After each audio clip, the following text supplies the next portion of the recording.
Yeah, I'm paused on that at the moment. Oh yeah, Um, I don't think I can pause mine. So that's it. It's once I start recording on the VLC, it just keeps all right. going.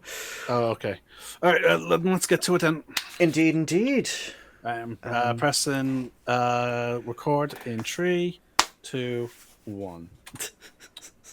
Hello, folks. The Celtic Nerd here, along with Skullduggery Gaming. Hello, and I'm Skullduggery, and I'm also here with the Celtic Nerd. I thought I might as well do mine for my channel as well. Fair enough. Um, so, welcome to the first episode. I guess we could call these. Yeah, kind of like a semi podcast thing, but Yeah. it's you know. We're still debating on the name, but at the moment, the placeholder name will be Side Chat because in honor of the fact that we're both gamers and side quests are very common in video games Indeed, and indeed. all type of gaming. In all fairness, well, with the exception of sports games and whatnot. Yeah, yeah, and then I suppose like again like Call of Duty and stuff like that. Yeah. You know, like there's Halo. You know, um, Mhm. though apparently Infinite has side quests, from what I It understand. does. It does. It's a very open world game. Like, but either way, the point is, like just honoring the fact that we're both gamers. Indeed, indeed. Now, you're going to be looking at footage from Alien Fireteam Elite. However, that is not what we're going to be talking about today. No, no, no. But it's the gameplay is very thematic to what we're going to be talking about. Exactly. Uh, true side chat. We are going to be talking about like some of our nerdiest obsessions. Oh hell yeah! We're starting off with a moderately simple sized franchise. Oh yeah, Um, yeah. It's a very little known franchise. It's very obscure. I don't know if anyone would have heard of it. But well, no, I was referring in terms of the length of the other franchise that we've discussed, going to be talking about. Now, oh yeah, technically, one of the shows that we're going to be talking about at some point is only getting its second season, possibly next year. So that is technically the smallest, but I have so much to say on that one I since am I read curious the about it source myself. material. Yeah. I'm actually just thinking Um, on that subject. Actually, just while we're on that part of it with the Netflix one, do you want? Will we probably talk about the revamped Netflix animated version they're bringing out as well, or would you rather? we'll discuss Yeah, yeah, yeah. later. But anyway, so basically we're going to be just talking about like as you can tell, like just stuff that we are personally obsessed with. It's all going to be like nerdy shit. At the moment, it's mainly going to be like movies with then like two shows. But who knows? We might expand it into some video games and whatnot. This will, but yeah, no, it's we have no idea how long these videos are going to be because we're just going to be talking about our thoughts of uh the movies or the show, and then like we may talk about like obscure knowledge and lore from comics, books, and such, if there is expanded lore on the subject. Yeah, yeah. And again, like the things we discussed, they'll vary. It's kind of like when we think we have something like interesting to say regarding these types of subjects, we'll probably make another edition kind of thing. Yeah.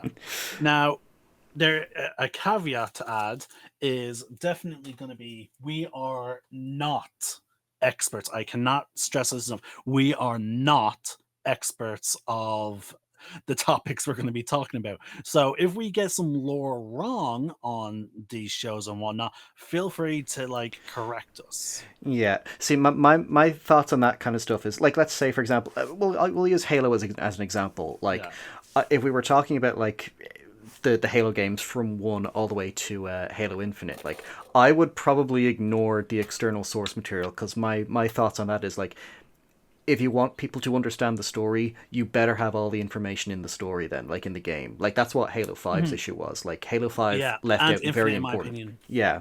Oh real? Oh yeah, Infinite they Yeah. kind of semi-retcon it, don't they? No, well, no. Or reboot it. Like Halo 5 ends with Cortana gaining control of all the AI things, and then she fucks off, or at least no, sorry. it sort of alludes to a new type of war beginning between like with the Covenant and basically all the organic races setting up some kind of like little rebellion against Cortana and the AI. But then, like at the start of Halo Reach, it's over, and you have a whole new AI companion to assist you. Yeah, like the backlash for Guardians from the fans was like it was so bad that they basically just did a complete 180 and kind of soft rebooted. Like, but the thing is, they acknowledge like the shit happened, and so and you have to read novels to find out like the full story. Like, no, you can't do that in video games. Like, you can No. get away with like having some obscure not books, but like Yeah, if you're doing follow ups to a game, you don't you do that. yeah, you better have Yeah. like the stuff going on. Like, imagine if they did that with Halo. Like, so imagine if they did with Halo 3. Like at the end of Halo 2, you're like finishing this fight or finishing the fight, whatever the iconic line is, Yeah. and then Halo 3 is skipping the whole the splitting of the Covenant, and we're immediately fighting alongside elites against the brutes. Imagine that. Yeah. No, you'd be like, It's wait, why are we fighting side by side with the elites now? Like, because you don't, you get a part of the schism that is forming obviously in Halo 2, but like you don't, the schism fully doesn't happen until what is it, like halfway through Halo 3. mm, um but yeah, like it'll be just weird. Anyway, back to today's topic though. indeed. So like as we saw there, like for like I haven't read the Halo novels. I think I've only read The Fall of Reach, which is a good book actually. I would recommend it. Like that, actually, because we're talking about like releasing books to coincide with games. The Fall of Reach was done right because that was an optional thing for people to read when the first game came out. It like you didn't need to know what happened in that book to understand what happened in the first Halo game. So yeah, just that's how you do it. Anyway, yeah. So what we're going to be talking about is Alien. Yes, my favorite. You know how people say, they have like a comfort show or a comfort movie. Bizarrely enough, Alien is my comfort movie. Because just it's yeah. So it's a movie that you would regularly rewatch. It's safe to say, like every year. But not just every year. Like let's say like every few weeks. Like I'll just because it's Alien because Alien was one like it was my first proper horror movie. Like I was 13 when I first watched it, but I got basically I watched the movie Spaceballs, which is a great comedy. I recommend people watch it. It's fucking hilarious. Mel Brooks. But there's a scene in the film where they parody, the chestburster scene from Alien.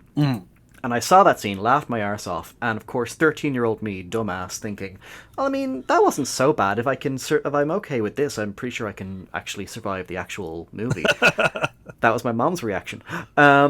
But no, yeah, so your mom was like, "Oh, just you wait." That was pretty much it. And I'll explain in a minute what she did. But so that I think that same week we went to GameStop because this was back when they sold DVDs and CDs as well as games. Like that's how old I am. And got the special edition 2 discs, so it came with the theatrical and the director's cut, which we'll be covering the director's cut in this discussion. But yeah, got it, watched it, and like from start to finish, like I was hiding behind, like my mom was next to me, but I was hiding behind a cushion the entire time. Like even at the start of the movie when fuck all happens, it's just the atmosphere is so intense, and I'm like, no, I don't want to know what happens. But yeah, no, it's fucking Alien is a movie I just will always love. Aliens as well, I think, is just another fantastic movie. We're talking about Alien, but I just wanted to point that out. But yeah, so it's just everything about that movie, from the atmosphere to the aesthetics, which as you can see in the footage for Fireteam, they get right as well. Like it's and then Alien Isolation as well, which is another game I love to play. Like as people will see if they watch my playthrough of it, like I nerd out a lot during that playthrough, especially in the earlier videos. Because it's just, but then the alien arrives, then I'm more so silently shitting myself. Oh yeah, no, that game on hard mode, because the alien learns, man. It learns. The AI is amazing. And, oh, for fuck's sake, because IGN gave it a fucking 5 out of 10, or 5, whatever they rank it, because the AI was too smart. I know they typically do out of 5. And folks, if I start to sound like I'm getting quieter again, it is because for some reason the issue that I was having is back, and I have a sneaking suspicion it is now because I'm using Google. Oh no, yeah. We had some technical difficulties when we were meeting up, start joining this call to talk about this, and for some reason now the issue is back, and I'm just like, oh my god, no. Yeah, Discord kind of fucked us over in that regard, but it's complete horseshit. So yeah, I just don't understand why Google is fucking with my mic sentence. Ugh. I think again because I'm seeing because I have OBS open as well, and I'm seeing like on your audio it doesn't seem to be affecting, like you still go into the yellow when you're talking and when you're a little bit quiet. So maybe I can try and adjust it anyway on my end as well. But it's yeah, Google's kind of annoying with that kind of stuff. We say using a Google chat thing for the first time to do this. Yeah, Uh, normally we wouldn't, but unfortunately, we are sort of like we sort of had to. yeah, because Discord just kept disconnecting us. It was fucking weird. Yeah.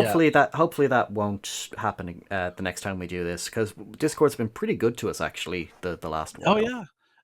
Um, Another thing is there will be actually, you know, I'm not even about saying. I was about to talk as if this was a stream, but I was about like, well, there's not going to be a Ludo chat this week, folks. But no, because this video is going to be scheduled to go live on a Tuesday, which normally I'll do the Ludo chat on the Monday, so there is no point. Yeah, especially because I couldn't get any footage. We had for reasons I was unable to get footage, but we'll hopefully be back next week. Yeah. So yeah, let's get on with the gameplay. So I'm just going to hit play on my end. Yeah. Like I'm like on my end, like we're already like we're on the first mission. Like Oh, we're okay. oh, I paused on the loading screen. oh yeah, no, that's fine. Trying to get as much time of out of the footage as I can.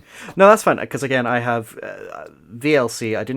I'll have to use this more often for what we're doing. I recommend it as well. It'll be easier for this, but you can actually make a playlist of videos, what videos you want to play back to back when it's recording. So I have some. If anyone watching this has watched any of my Alien Isolation footage, you'll recognize the footage as being from like my previous 2 episodes. But it's the unedited version, obviously.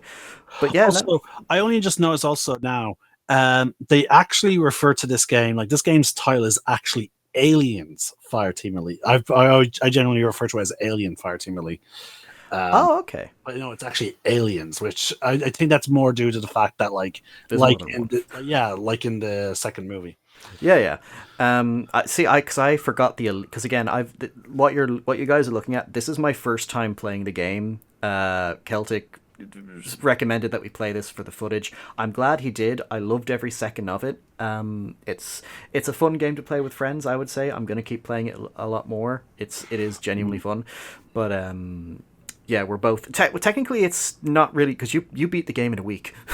Yeah, it's not a terribly long game. Now, mind you, I beat it in a week on casual because I was trying to get the recon class. Yeah, Which it is a good class. Oh yeah, it came in super handy, but Absolutely. in all fairness, it's not so overpowered that, in my opinion, it justifies needing to beat the goddamn fucking game once to get. Yeah, it's one of those things where like if you want to have like fancy unlockables after you beat a game, like they bet like I will say like it has the pup, which is quite useful, the Prometheus ball thing. But yeah, it's one of those things where because like if you there were some games I can't remember which ones, but like back in the PS2 era and stuff like that, like if you beat a game, like you unlock like unlimited ammo and shit like that, you know.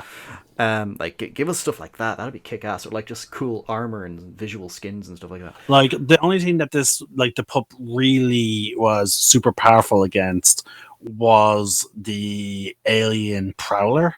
Like these guys would hide, Yeah. you know, somewhere to jump out at you. They're essentially just the jump scare. alien. Yeah.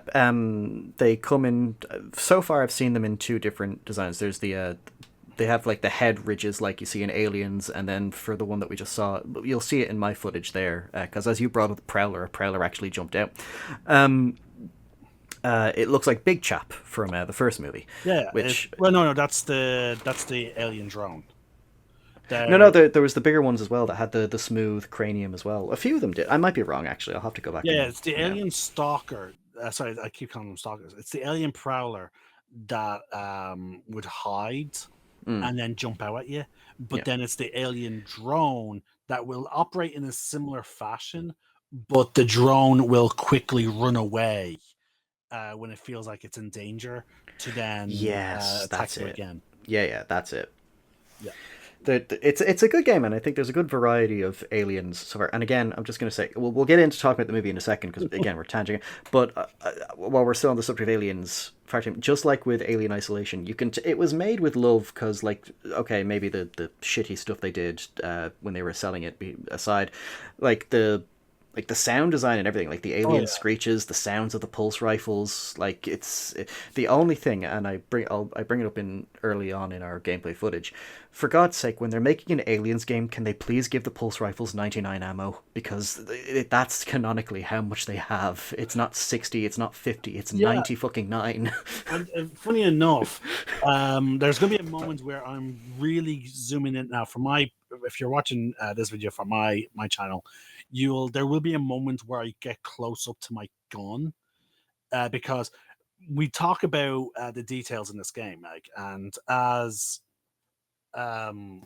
like there's a lot of love done, like the sound effects and all that is really well made, but then there are moments where like there's this incredible detail where the gun's display is like really fantastic.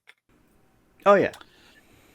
Like the LED your bullet count display really shines. Like it actually goes down properly as you're firing. And the funny thing is, this is a third person, as you can see, folks, this is a third person's perspective game. I'm using a sniper rifle, and yet if I aim down the sight, I don't look through the scope. I look at this, I'm still over my shoulder, like right there. Like if you're watching my footage, you'll just see me like aim down the sight, which is an odd thing to do. Yeah, an with odd a sniper choice. rifle. Yeah, because even like I know that this game came out before that, but like when you look at a game like Helldivers 2, like when you're using a sniper, like it actually goes down into the scope. Well, like regardless, the thing is, even older games than this do that. Oh, like really? Division. Yeah, the Division allows you to like look through the scope as well. Like regardless. Okay. Yeah. Now, it's funny. Now we're bringing it up because it is a bit of a fault with this game. Because, for one, that is a really good detail to have on a gun. But then they dropped the ball massively on another detail. There's a bunch of now on this ship that brings your characters to this like station to this planet. There's a bunch of people that you have to talk to, especially as you collect intel and the lore behind like what happened. But none of those characters' lips will move when you're talking to them. Everyone is just a telepath, basically. And I'm like, so they clearly paid the budget to like in other areas for good detail, but then they really dropped the ball on editing simple lip animation. It didn't. I'm not saying it had to be like this is a AA game. It's definitely not a AAA game. No, but for a AA game, I at least expect some level of lip movement, especially in modern times. Yeah, it's one of those things where I think if they had advertised it for what it actually was, I think the backlash against it probably wouldn't have been as bad. Yeah, there was a fair amount of microtransactions, like because like you could spend them to get like you could use real life money to get like challenge cards and whatnot, but then they were like, okay, yeah, no, we need to ban that. Now you can just get here's the scene now where I noticed my gun's ammo count actually changed. Yeah, on my end, we're defending the stairs. Yeah. So But anyway, back to actual Alien now. Yeah. Okay, So, so that's that tangent over. so one thing I really liked about the opening movie, like, because again, it sets the tone really, really fucking well. Oh, And absolutely. there is not even a big title card for the movie. Actually, Yeah. we're talking about the director's cut. So actually, I want to even go back. Let's rewind even further back. Oh, okay. But like, I really love the moment when Ridley Scott is talking to the audience. Yeah, And it's a nice thing. I know that I think with the exception of I think Alien 3, I think for all those versions of the directors of the special editions, I think they all had that opening. I don't know. I don't think Aliens had that. No, Aliens does. I have James Cameron has an opening. The version I gave you, it was because it was already the director's cut, so they didn't have the opening on that one. But Ah, the for the Blu-ray I have, it's the same version as the Alien version of Alien I gave you. So there is an opening with James Cameron, I think. But yeah, I think the only one that doesn't do it is Alien 3 because, as many people out there will know, David Fincher fucking hates that movie and doesn't include it in his filmography. And honestly, I don't blame him. We'll get into that eventually. yeah. But yeah, Um, but the reason why I like this, what like with the Ridley Scott is like now because like there is another infamous there's an infamous set of sorry there's a trilogy of movies that got where the creator got a lot of backlash for editing and adding changing some scenes because of the advent of newer technology. Now, unfortunately, when he talked about though these things, that director slash creator only ever talked about them in the form of like in interviews. He didn't do it like he didn't like. And how many people would have actually watched those fucking interviews? Like people would have bought like people most people would just went in buying the DVDs and then discovering the changes, outright. yeah. Well, I will say because I know who you're talking about, and I think I Yeah. know the films you're going on about. Because I will say, didn't do it for the DVDs, but if you bought the 1997 VHS versions, which were the very first special editions of those films, if you can't guess, will we say what we're talking about? Just for context, we're if people can't tell, we're talking about Star Wars, Yeah. the original trilogy.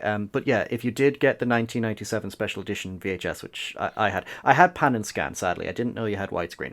But no, there is a before each movie started, there was like a short documentary kind of going over. Oh yeah, so here's the changes I made. Here's why I wanted to make those Okay. changes. But yeah, I think if the DVDs had that same documentary at the start of at the start of each film, I think it would have gone down better. But as it stands, as a lot of people know, especially for the Blu-ray versions, especially the changes that were made to those films were because unlike with the director's cut of Alien, like Ridley Scott even says in the start of that thing, like he still thinks the original is pretty much just perfect, and he's right. It's the theatrical release of Alien is like from start to finish just a perfect film. It's well paced, acting's great, the scenes are great, but he felt like for the director's cut, there's some scenes he wanted to because with DVDs he wanted to bring it back in, be like, oh yeah, so this see what you guys think, and there's some scenes I think I really wish he had kept in. One scene I think he should have left out, and we'll get into that as we get further into the discussion of the film. But yeah, it's one of those things where like especially for director's cuts, they need to do that a lot more often. Unless it's Lord of the Rings, because everyone knows the extended edition is perfect and no one can ever Oh change yeah. it, say otherwise. Yeah. Like there are like again, like in terms of like I I will always defend.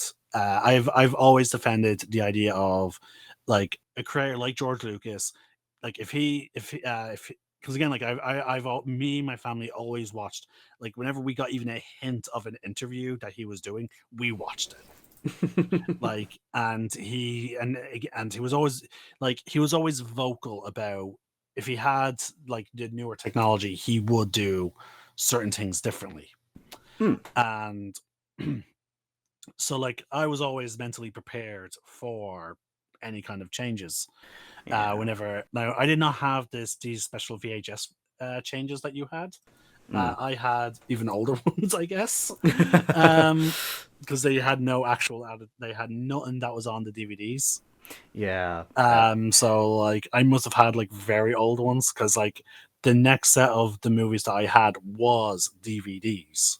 Because the VHSs that I got, they were released to in anticipation for the Phantom Menace because it was the first versions of the film that featured Coruscant at the end of Return of the Jedi.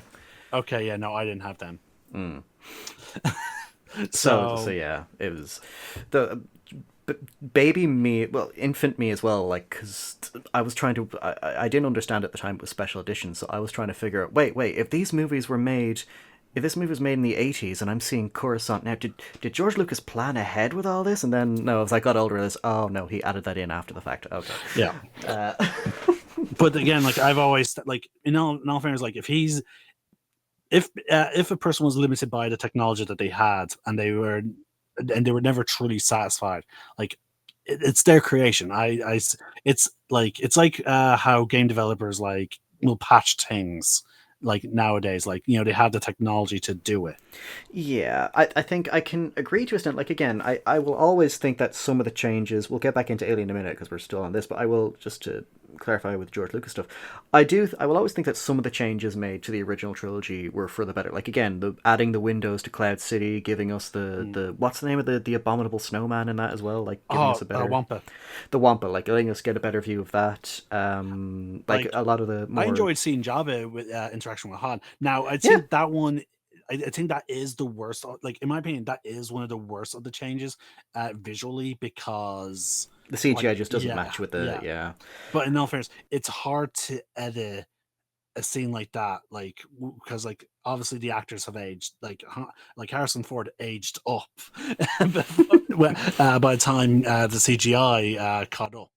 So Yeah. unfortunately, They couldn't really do much. yeah. So if they're like, okay, we want to add Jabba, but unfortunately, it's gonna look shit.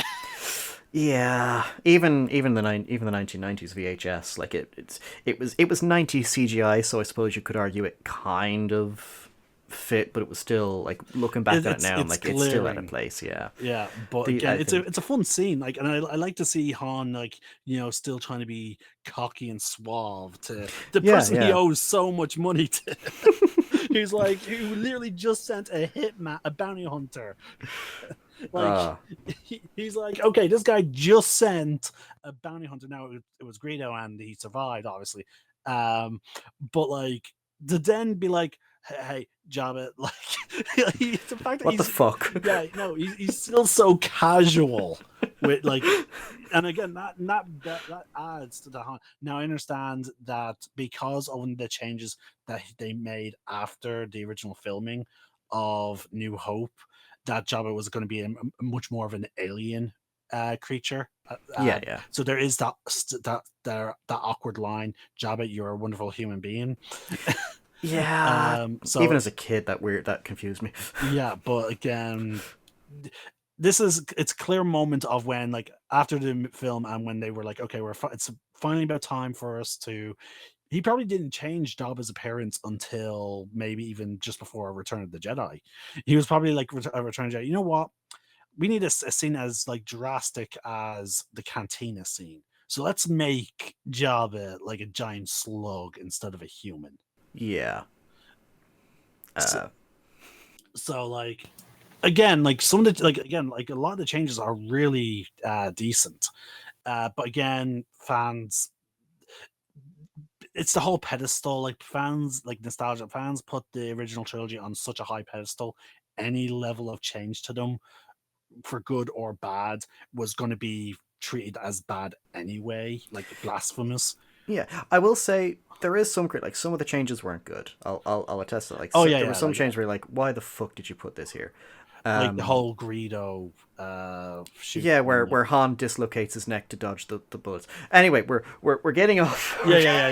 We'll get to that. We'll get back to Star Wars when we actually get to the Star Wars. We've got yeah. Either way, my point was, I really liked the fact that, like, Ridley Scott, like, has a like, again for the DVDs, has a moment of just being like, okay, guys, here's this is not going to be the same alien that you probably seen before. Yeah, and he was right. Like some of the scenes added in, I thought were really well. Like having rewatched it just there, because I when I'm rewatching Alien, I primarily just watch the theatrical release, but I do like watching the director's cut now and then. And yeah, the scenes he added in, I think some of them do add a lot. Like and we'll get again we'll as we get into them, we'll get into them as we go. So But fast forward back to the title screen. I love how we don't even have like a full proper title screen. Like it's the focus is on the planet that we're crossing over, and then also the name, like the actors that are in the movie. Yep, and then at the top of the screen, something that you may not even fucking notice, the word alien is slowly being spelt out. Yeah, and it's such a well thought out, and because again the trailer for Alien, you know, that very famous kind of that reveals fucking nothing about the film, and it does the exact same thing. Like it just appears as it does from the film, and it lets it sink in for the audience. You might not even notice it. Like I only noticed it for the first time today rewatching it. You're fuck off, really? Yeah, I only noticed it now today. Oh, but it is. And then because of course you got the late great Jerry Goldsmith soundtrack as well, like just that like the violins and the wailing. So quiet. Yeah, it's so quiet. It is. Well. An interesting thing with that, actually, that wasn't Jerry Goldsmith's original submission for the opening. Actually, when we get to Alien Covenant, for the opening title sequence of Alien Covenant, that's the version they use. Really? Yeah. And the reason why it was changed to the one that we get in the actual film is Ridley Scott felt that the first version that Jerry Goldsmith wrote it sounded too hopeful, and he was right. For a film like Alien, it did sound a bit too kind of, because he also does the soundtrack to that. It felt a bit too Star Trek.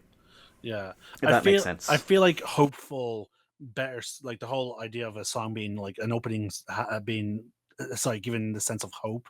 I think that fits more with Prometheus and Covenant, because it involves like colonists and whatnot. Yeah, and it's they're not really, and it's before Alien, so it's kind of like, because Prometheus was meant to be the exploration of the origin of humanity and stuff like that. So the music had to kind of fit that. But with Alien, it's literally it's generally just more so these people are fucked. But basically, I just love how eerily quiet the intro is. It's amazing. I will say, actually, the wailing sound that's used for the opening titles as well. Keep that in mind as we discuss the director's cut, because I didn't notice this until the second time I watched the director's cut this year, which was maybe, I think, back in April. It's so good. I'll bring it up when we get there.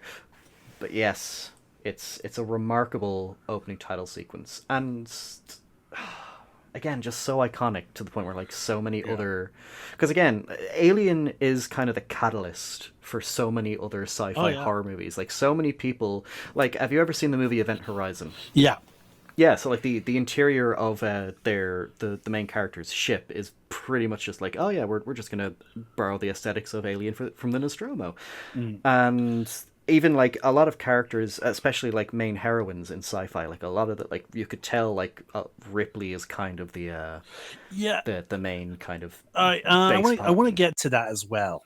Okay, so let's discuss let's discuss Ripley real quick. Oh yeah. Now, I know she doesn't, like, she has her big moment in Aliens. I'm well aware of that. Oh yeah. But at the same time, you know what I got really tired of? Now, this was mostly from Disney. And okay, it was done by Warner Brothers when it came to Wonder Woman. But one of the things that always really bothered me was when one of them would be like, first big female, lead heroine. Oh god, that was. And I'm sitting there like, hold on, Xena, warrior fucking princess, Buffy, the vampire Yeah. slayer, Do you remember that? That was Ripley from Alien. That's what happened. I remember that. That was Jennifer Lawrence, didn't she come out? Oh yeah, because it was such a great honor to do the Hunger Games, because at that point there hadn't really been any female action heroes, and everyone just unanimously said Ripley and Sarah Connor.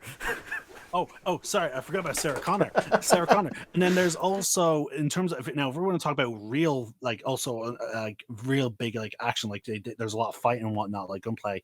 Then you have the woman from fucking Underworld. Yes. Yeah, okay, it's hilarious because like even when her love interest becomes like the fucking hybrid, she is still the fucking star. It was. And like, it's just hilarious. It's a God. I haven't thought about those. I haven't thought about those movies in a while. They were fun. I have them on DVD. They're fun. Oh, we you know what? We should add them to the list of what we will cover on side quest. I'm happy that if we're doing that, we'll have to do check. Resident Evil. Yeah. Oh, there you go. Resident fucking Evil as well.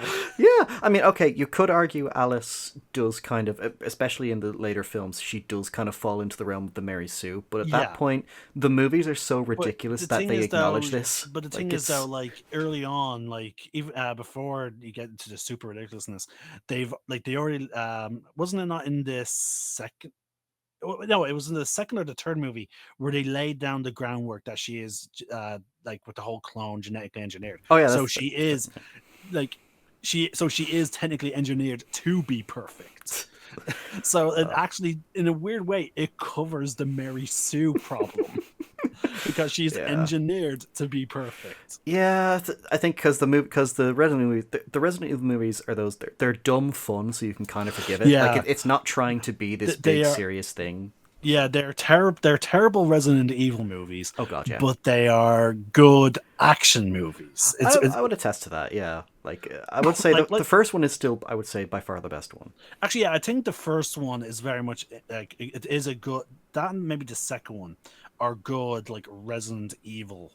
Now they're not based on any of the games, obviously. They have a whole different plot. I think they are still good Resident Evil movies because they touch on like the fact that it's supposed to be like a dark horror type thing with some action. Yeah. But then obviously when you get to the third one, it just gets they just decided we're an action movie. Well, we're gonna take all the cocaine for this one. Yeah. But yeah, so like Ripley's like Ripley oh god. She's kind of she should, I think, whenever someone's writing like a story and they're trying to look for an example, like good, strong, like a good female protagonist, always look to Ripley, Sarah Connor. We'll get to it when we get to Stargate, but Amanda Tapping, who played Samantha Carter in Stargate, just some fantastic writing for these characters. Yeah. And Ripley. Here's another strong female character. Now, she's not in a movie; she's in a book, and I will stand by this, despite the fact that I have issues with the author, in terms of their own personal views. Hermione fucking Granger. Yeah. Like, now I would love to add Annabeth from Percy Jackson, but I'm not sure when those books came out. Like, no, folks, we're clearly trying to refer to like older. Like we're talking like pre-2000s female leads. Yeah. No, I know. I understand. When I say Hermione Granger, people are probably going to be like, "Oh, but Harry is the star." No, the Golden Trio are a joint star. Yeah, I would argue that it is kind of that kind of writing trope where Harry is the main character, but they still have the You have two other leads, which kind of brings us back in. That's what Alien does perfectly as well. Well, yeah, you could argue Ripley is the protagonist of the series. In this first movie, it's kind of all of them are the star, and it's not really until she is the last one on the ship that you realize she is the hero to be rooting for. Because this was Sigourney Weaver's, like, I don't want to say it was her very first project, but it was like her first big one that kind of put her on the map, kind of thing. And it shows because in a good way, like it's for like her first like big project, she fucking kills it, there's a reason, like Ripley's just an amazing character, and it's thanks in most part, of course, the writing and the directing, but also Sigourney Weaver's performance. even in the ones that I would say aren't the best, which we will get to, but she still manages to give her all to the Oh yeah, performance. like I defended like again like I will defend a certain alien movie where things are a little off the wall crazy. But like in my opinion, it also shows like the horror of humanity in, realistically, like the whole like level of the lengths they're willing to go to achieve their goals. Oh. You probably know the one I'm referring to. Yeah, is it the Joss Whedon one?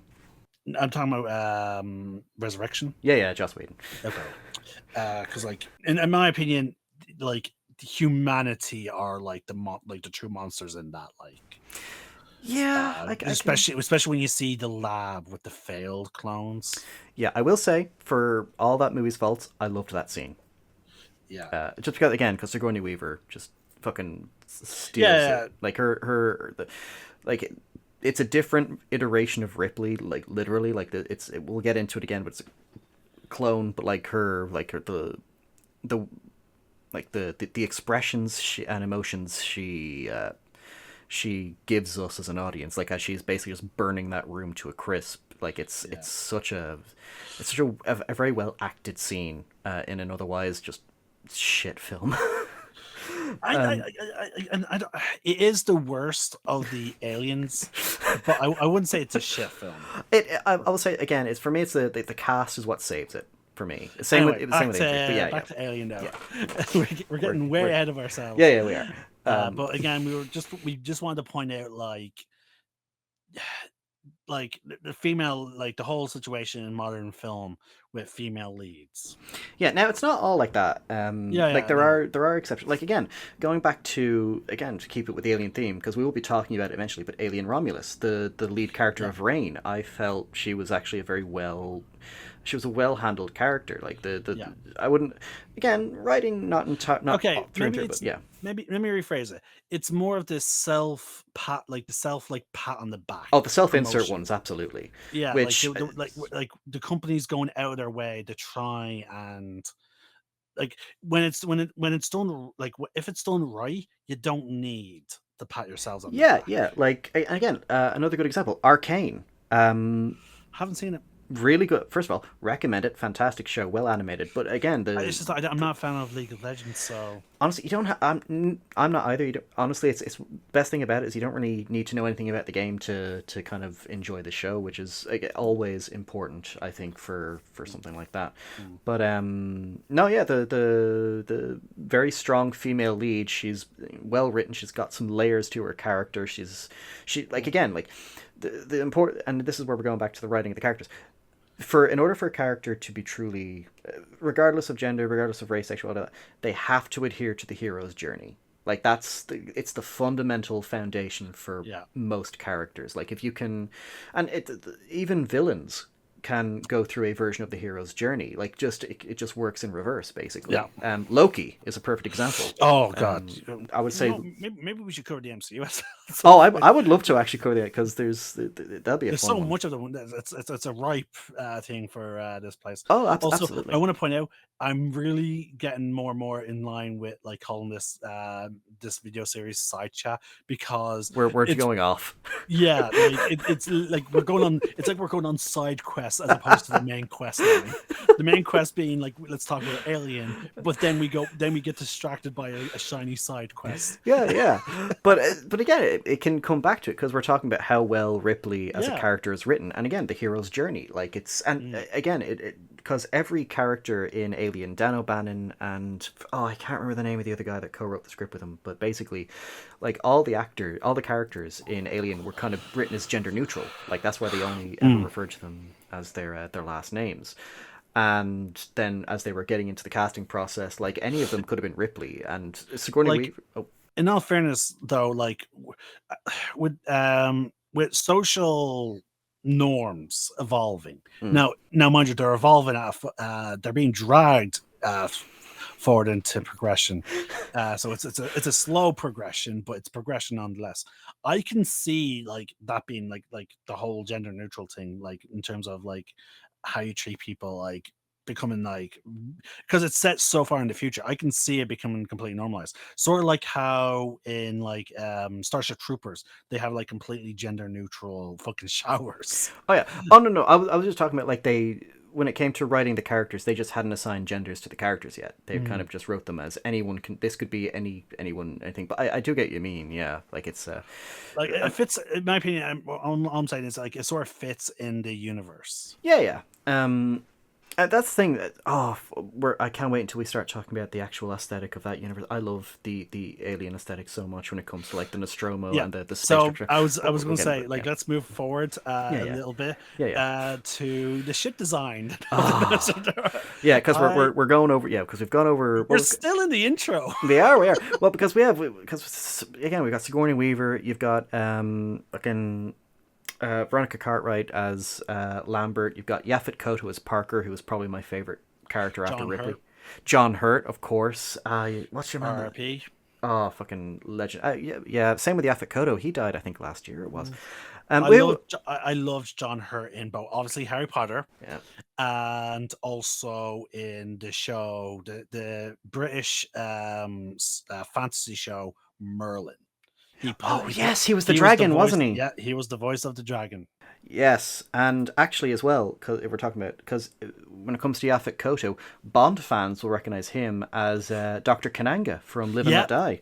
Yep. And then of course again you've got Veronica Cartwright, who had she had a really good kind of filmography on her side. I think before that she did Invasion of the Body Snatchers. I think that came out before Alien, which is also a good movie starring Donald Sutherland, and I believe Leonard Nimoy and a very young Jeff Goldblum.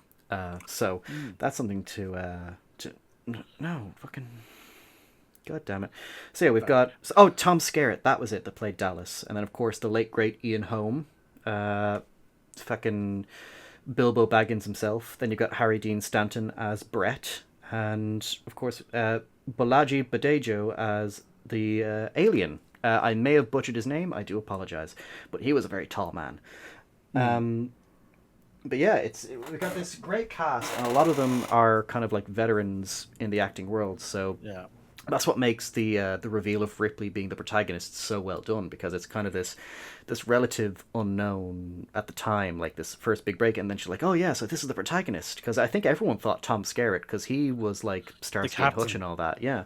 But not just that, but like he had like he was already a leading man in a lot of TV shows and films at the time, so I think a lot of people were expecting him to be the head, but no, it was Sigourney Weaver, and it kind of paved the way for just so many fantastic like female leads from then on. And Aliens, we'll get to it eventually, but her arc in Aliens is amazing. But yeah, and so yeah, we're onto the opening now. We've the ship now, the Nostromo. Yeah, I love how they went very clearly. Now they touched on this in Alien Romulus, and again, like it's a very good attention to detail. You will notice that the ship actually doesn't really have engines turned on. Yeah, because logically speaking, like once a ship has a thrust going forward, it will just keep going forward until it meets resistance. exactly. It's such a nice detail that I'm glad they added in.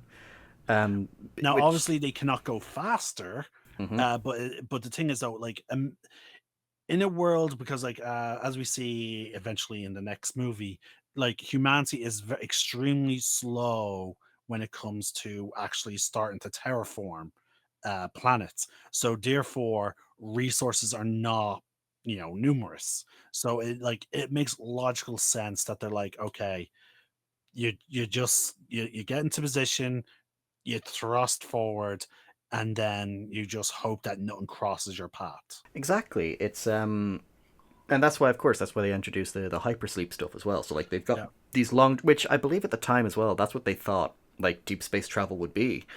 Like, because realistically, we don't have the ability to jump to light speed or even warp travel. even though Yeah. that one is a little bit more likely. But no, so that's why I was like, oh yeah, hypersleep, kind of a cryogenic freeze thing to get you through the long travel through deep space, and it works so Mhm. well. Which again, we're getting into the aesthetic of the universe. I love the very lived-in space trucker feel of the Alien universe, the retro future they call it, Mhm. and And it because it feels like even now when you go back and watch it, it feels like this is a type of future that could exist. Like it's yeah, so well done. um, like, and the thing is, it doesn't even look like what we would expect from a ship, like a Mm. spaceship now. Like it looks like, to me, it looks more like like a space station. Yeah, because that's the whole point. Like the idea is it was meant to be this because it's a deep space It's a mining vessel, yeah, no, a it's not. towing It's vehicle. a yeah, it's a towing vehicle. It's meant to pull other vehicles. Yeah, so it's shipping ore and stuff like that, and so yeah, they have to have this. It has to have this feeling of like it's almost like a building in space kind of thing, Yeah. which it's such a Now, nice what we're thing. seeing on screen now, folks, that's what I would expect. The design of the Endeavor. Now, that's a military ship, so obviously it has the sleek design that you'd come to expect. Like, Oh yeah, you're on that foot. My footage is on I'm that. on a loading screen, Yeah, so yeah. and there's the Endeavor. Um, But no, I love the design of the Nostromo. oh Like, yeah, it's such a like that the aesthetic of Alien because like have you ever played a game called Space Engineers or heard of it? yes, Oh yeah, I so have it. oh it's such a good game. But like that's what I do. Like whenever I'm building a ship, like I always try to go for the kind of Alien aesthetic where it's because the ships are kind of simple but really kind of fun to build in I terms of an built. interior. Well, the first thing I did was I went into creative mode and built the Ebon Hawk. I you know what I respect that. It was awkward. I had to, like, as you know, I have a dual screen monitoring system like set up, like, Mm. so I had like a layout of the Ebon Hawk on one screen as I'm like, okay, count the squares, because like it was set up for like Star Wars RPG, so Yeah. someone had like, a grid to it, so I was like, okay, count the squares. This is how many this is how long the hallway should be. So like oh, it was annoying because I was playing it by myself, so like, Yeah. unfortunately, Space Engineers is one of those games where you really do need multiple people, Yeah, especially if you're playing in survival mode. yeah, exactly. It's kind of like Minecraft in that sense, which is like I another think fun it's a bit, game, but it's I think it's a bit more hardcore than Minecraft. oh, it absolutely is. I'm Yeah, just talking in terms of like replayability. It is more fun yeah. with friends, but no, like Space Engineers is Minecraft with extra steps because like Mm. there is a science to it. Like you have to judge the like how much where you want the pipes to go, the air filters, stuff like that. Mm. It's I think that's why I enjoy it so much. Like I'll just have Star Trek in the background as I build. And It's great. fuel and oxygen and Yeah, water on your ship, like, and again, because like as you're saying with Alien, like if you want to travel, use the inertia dampeners to turn them off, and then just have the ship going on purely propulsion. yeah. It's so good. Anyway, but no, the aesthetic of the Nostromo and just that, and something will because something we'll probably get into with Alien Isolation. They captured that feel so well with Mm. Sevastopol as well, which I love. And but yeah, it's this great kind of space trucker vibe, which of course, a fun fact actually that so when it comes to the Nostromo set, so apparently like yeah, the ladders actually that you see in the ship they do lead to other parts of the set. Like they did actually make a kind of modular. Oh, that's cool. And because Ridley Scott wanted the ship to have kind of a familiarity for the audience, a lot of it was built with airplane parts, Mm. which I think is really cool. So, all right, so we're now out of the intro. Yeah, yeah. We've It discussed the took us a while. cast. Yeah, yeah. It took us a while, but We're an hour in. yeah, we're getting there. So yeah, so it's around at this point that, however, that the AI system Mother Hmm. starts waking up the whole crew because it detected communications.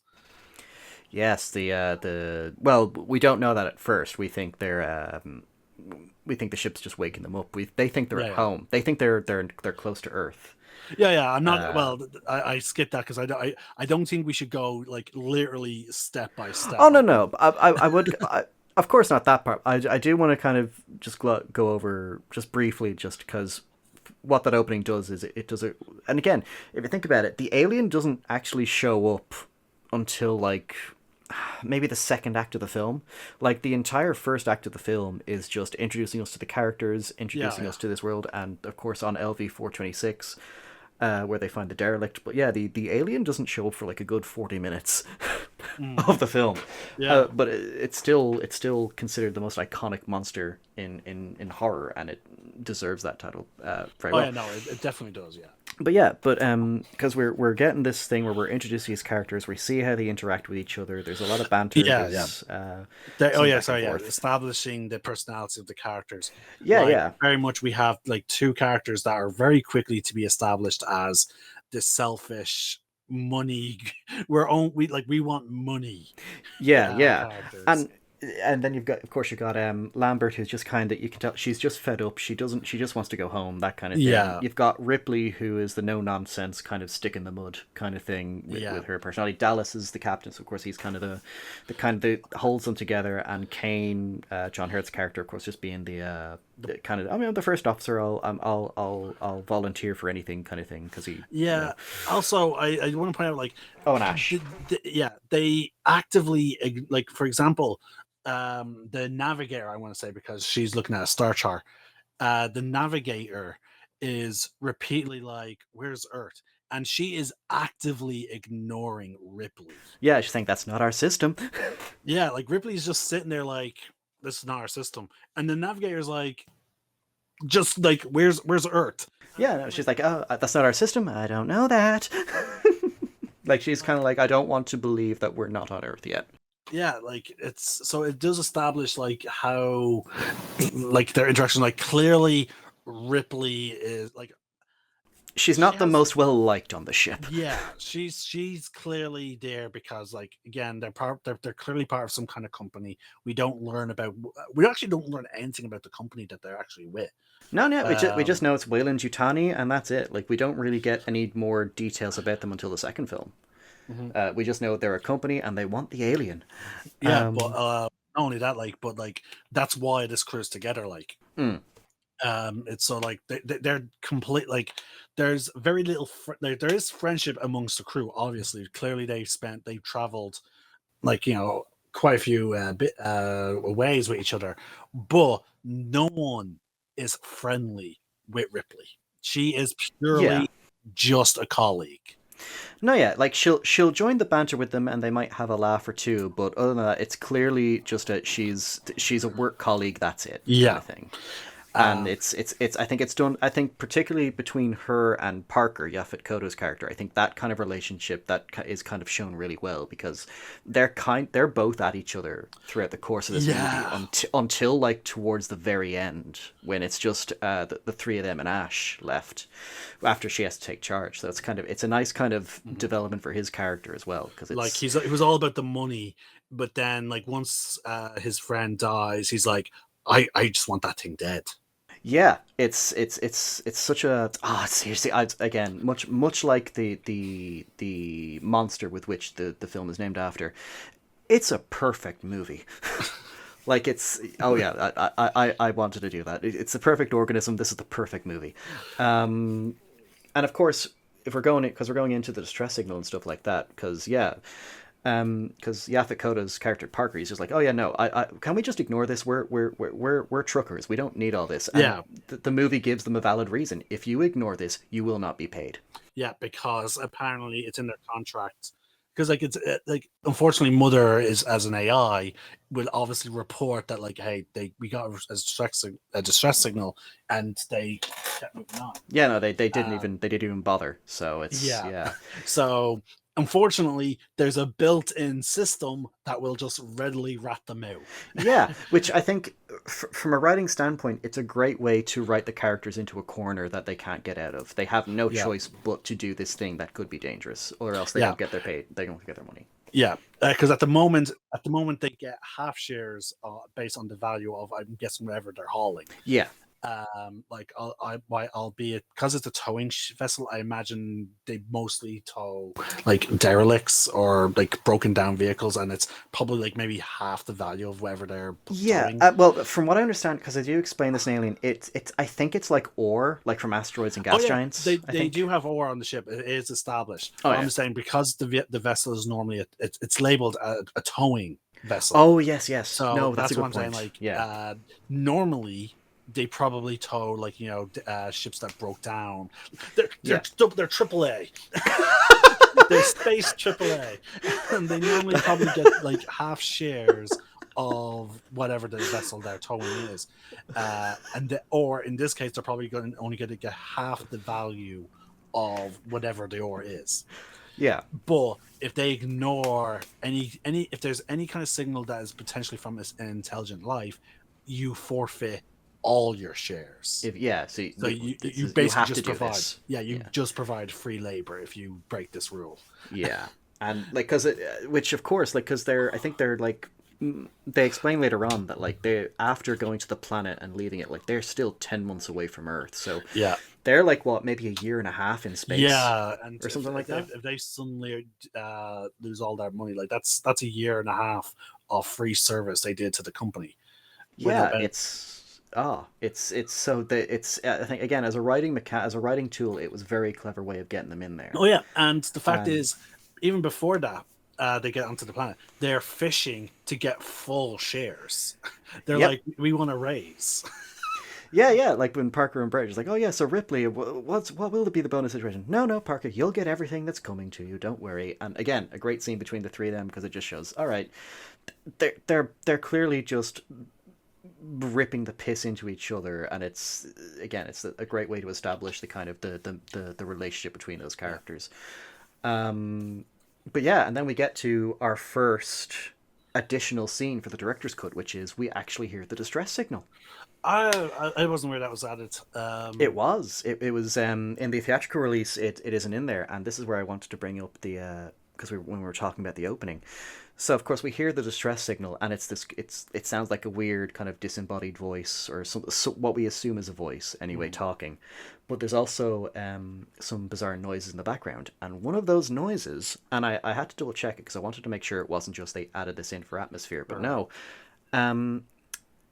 in the distress signal we hear the same wailing sound from the opening titles. So if they had left that scene in, I kind of want to think that the wailing sound we're hearing during the opening titles is the distress signal. It's just being played along with the soundtrack, and it's a nice. I don't know. It's a nice detail I liked. And also, considering the condition that they find at the time, what they called the space jockey, Yeah. I'm so glad that they changed it to engineers because, like, that's a much better fucking title for an Oh. unknown alien species than fucking space jockey. I don't know. I didn't mind Space Jockey, but oh god, did you actually ever hear what happened during the premiere of Alien? I think it was at the Chinese theater. No, what? So okay, so of course, because the Alien, the Space Jockey, the ship, they were all designed by the fantastic H.R. Gieger. And if anyone wants to look up his art, be prepared to be disturbed. I heard about this. Yeah, Yeah. like people are really disturbed by, and it's also like it's like Ridley Scott like just happened to see like some like eldritch artwork of him and like that he made, and that's what inspired the design for the Yeah, yeah, the Xenomorph, yeah. biomechanical thing, yeah. Yeah. But no, basically, so what happened for the Chinese theater was they actually brought the space jockey prop from that scene, Ah. and they brought it to display it, and outside the theater, and a woman tried to set it on fire, claiming it was the work of Satan, and I think H.R. Geiger had said in an interview that was probably like one of the proudest moments of his life. Oh god. And there was also we'll get to the chest burster eventually, but like apparently they had to a few cinemas had actually begged 20th Century Fox to give them an edited version of the film that kind of tones down that scene, and Fox said no. Yeah. Because people were actually getting sick apparently. Yeah. I can imagine. But yeah, so like it's again like it's just an amazing like performance by everyone, like because you can like as we were talking about, you can definitely feel the relationships and where everyone stands within the Yeah, crew. yeah. Like, because even like there's that again. We'll get to it eventually when we get back into it. But because like when they're after they go onto the planet, and of course then John Hurt gets face hugged and stuff like that. And they're coming back onto the ship, and Ripley denies them entry. Like, no, we're going to break quarantine if we do this. Why the fuck? Why are you thinking I'm going to let you bring an An organism on board? unknown, yeah.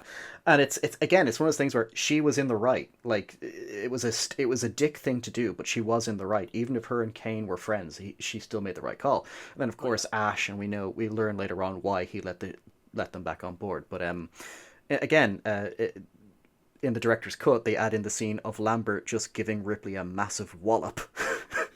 Oh And yeah, yeah. apparently that slap was real. Apparently she actually made contact. Oh wow. So that shock on Sigourney Weaver's face was real. Yeah, but in all fairness though, like even without hindsight with this whole Xenomorph thing, she was absolutely fucking right. Oh, absolutely. Yeah, you're on a fucking alien planet. Someone's spacesuit is breached. Yeah. And there's something stuck to his goddamn fucking face. And again, as we learn, like because Dallas has given her a tongue lashing while he and Ash are looking at Kane. It's just like, when I give you an order, I expect it to be followed. And Rick's Even like, when it breaks the law. you're goddamn right. I fucking love that scene so much. But yeah, it's just because they clearly, because they work for the company, they have rules, they have laws that they have to follow. And Ash, of course, for reasons we learn about later on, he breaks them, and then just kind of dooms the rest of the ship. But yeah, and then that entire sequence anyway, when they're on the planet, because of course the ship breaks down. I'm not gonna lie, it's sort of scenes like that and scenes in zombie movies where the person lets their friend, like, keeps their friend around even after they've been fucking bitten. Yeah. Like now it's like what our Saber Smith. Remember we had that whole zombie game, like the infected. Oh yeah. Yeah, and I kept like we had an ally. Sorry, it was one of the few survivors left, and she came near me, and I'm like, I don't know if she's infected or not, or if she's lying. I then eliminated her because I was like, I kept saying, anyone get close to me, I will eliminate you. Yeah. And she got close. I eliminated her, and then everyone's like, what the hell? I bet you're that guy in the zombie movie that would just shoot their friends in the head or lock everyone out. And I'm like, damn fucking right, I would in the zombie apocalypse. You're surviving The Walking Dead. like I would not let anyone in unless they fucking stripped down naked and showed me that they had no fucking bite marks. It's like, no, this isn't a bite mark. My cat scratched me. Why are you loading the double barrel? Oh, but yeah, it is. It's that kind of mentality where it's just like they want to bring Kane back on, but Ripley's kind of the only. Now, to be fair, actually, it's the first time in the movie where we see Parker actually taking her side, where she's like, "No, yeah, she's right. We don't know what the fuck you've just brought back on board." Why aren't they freezing? Why aren't they freezing them? Like, that's actually a completely valid reason. If okay, let's say there's no chest burst or anything, right? He even brings it up. Why don't they freeze them and we bring him to a doctor when we get back to Earth? Exactly. Like, it's that, and that is the most, like, okay, so the next best logical thing is just don't fucking open the door. Keep them locked out of the ship. Exactly. Then the second most logical reason is freeze him so that way whatever is going on with his body is not progressing. He's not going to get better, but he's also not going to get worse. And then bring him to fucking science and doctor scientists and doctors. You know, people that can definitely better manage the situation, as opposed to a ship science specialist who probably, again, this is a towing ship. This is like, again, like, to use your analogy, a trucker ship. He's probably like he probably has the bare minimum to be a science officer. Now, obviously, his intelligence is actually higher than because for reasons we'll talk about later on. Like, from our perspective, he's a human science officer who for some reason is serving on a towing vessel. Yeah. Now, of course, we do learn like after the facehugger comes off of Kane and fucking Ash is like, "Oh yeah, no, I want to study it. What do you think, Captain?" And fucking Dallas is like, "Yeah, okay, I'll leave this decision to you, Ash." And Ripley, much to her chagrin, is just like, "Dallas, what the fuck?" And Dallas is like, "Look, anything to do with the science division, Ash has the final word because that's what the company wants. It's this way because the company says it's this way. So it's up to Ash." So we're kind of like, again, it's dialogue that gives us that, okay, so Ash clearly is he's not you get the impression he's not a regular person on the ship. Oh yeah, Like fair enough. he's not someone they're used to. And it turns out there is actually a deleted scene. They do actually reconfirm it in Alien Isolation, but there is actually a deleted scene that they didn't put into the director's cut, which I understand why they didn't. But it's revealed that Ash came aboard the ship when they were halfway to their destination for getting ore. Oh, They made a stop at a space station, and Dallas is the only one that had kind of had familiarity with him. But as far as the rest of the crew was concerned, he's kind of like a brand new member, as far as they're aware. I understand why they kind of cut the scene because I think they wanted the twist of what Ash really was to be like a genuine surprise. So I think if they did leave that they'd conversation be in, like, okay, yeah, he's clearly the audience will be like, okay, so we need to keep an eye on him. But no, it's I think they do, again, Alien Isolation. They do have an audio tape from Dallas himself talking about it. So I'm kind of like, okay, There's that's at least also some interesting like dialogue from Ash, like some of the choice of words he says. Some of the things I'm like, okay, no human would just say something like that. exactly. And Hold on, again, folks, real oh, quick. oh, I can hear them. One sec. And while he's going on with that, I'll probably, sorry, on Celtic's end, I'm sorry if you'll get confused. I'm just going to be talking about what I see on screen right now from my side of the Aliens Fireteam. So I'm playing as a medic on my end right now. You guys will probably get to that eventually. It's got the cool screen filter on it, but yeah, the game is fun. I thoroughly enjoyed it. Again, it is a game where more fun with friends. Definitely. For some reason, it's 3-player rather than 4-player co-op, which I don't know why they thought that they made that decision. Like 4 is kind of like the bare minimum for like a co-op game. You know, like you got your Helldivers and stuff like that. Halo back in the day. I don't know if it's still 4-player co-op. Maybe they've. Again, I stopped playing after 4, and when it comes to Halo Infinite, I only played the multiplayer, which I do like. I stopped playing for a while, so I don't know if it's gotten bad or worse. I heard it was bad for a while. I don't know if they fixed it. Hopefully they have. But the early days of the Halo Infinite multiplayer, I actually really enjoyed. But yeah, Aliens Fireteam, like it's really good. It's quite easy to get the hang of, and it's, again, you don't really need a high-end PC to run it. Like it's and it's cheap. Like, again, like I think on Steam it's like €29, and then when it's on sale it's like 24-25. So fucking bargain, I'd say. Like, for what it is, it's a laugh with friends, which is kind of what I think that's a good thing. Games like that are good. Again, it's why Helldivers 2 is such a fun game.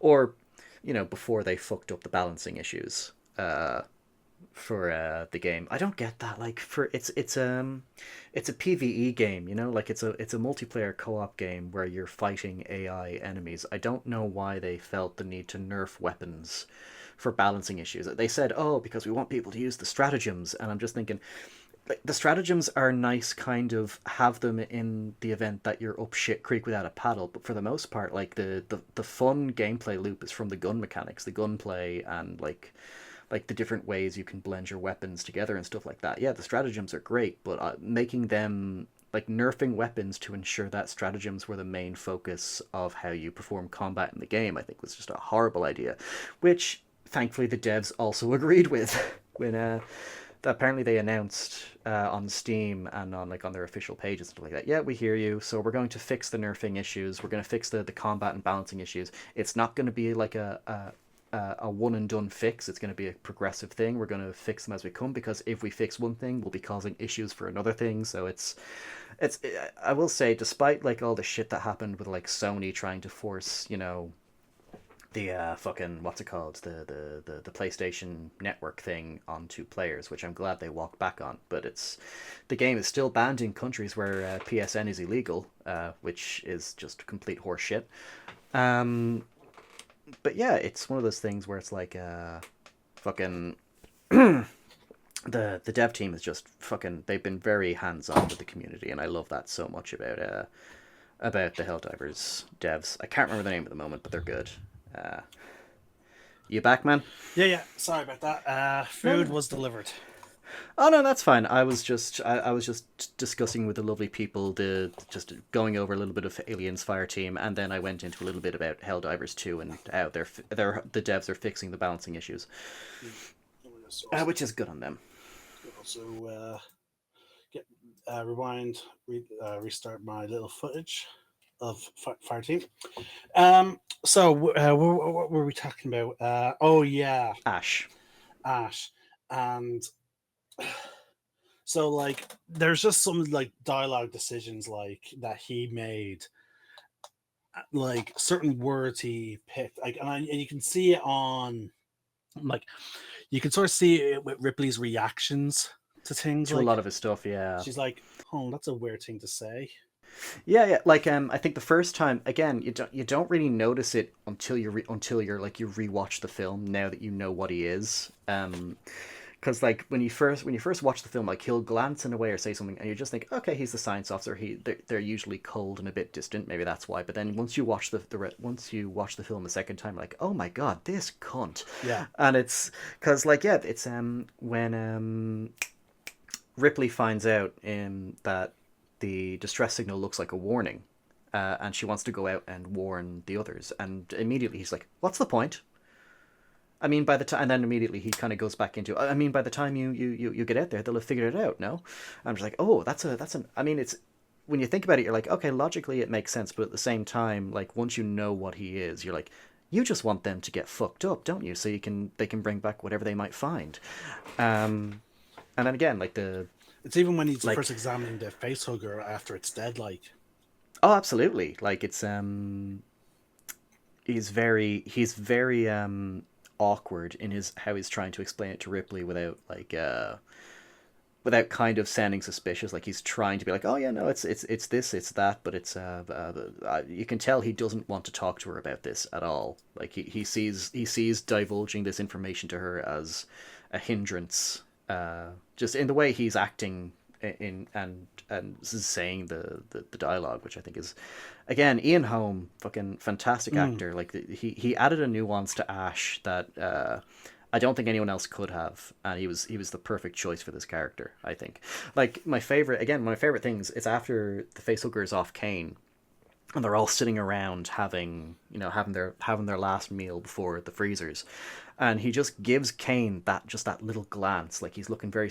Now again, when you're watching the film the first time, you think, oh, he's just the science officer, he's the doctor making sure the patient's okay.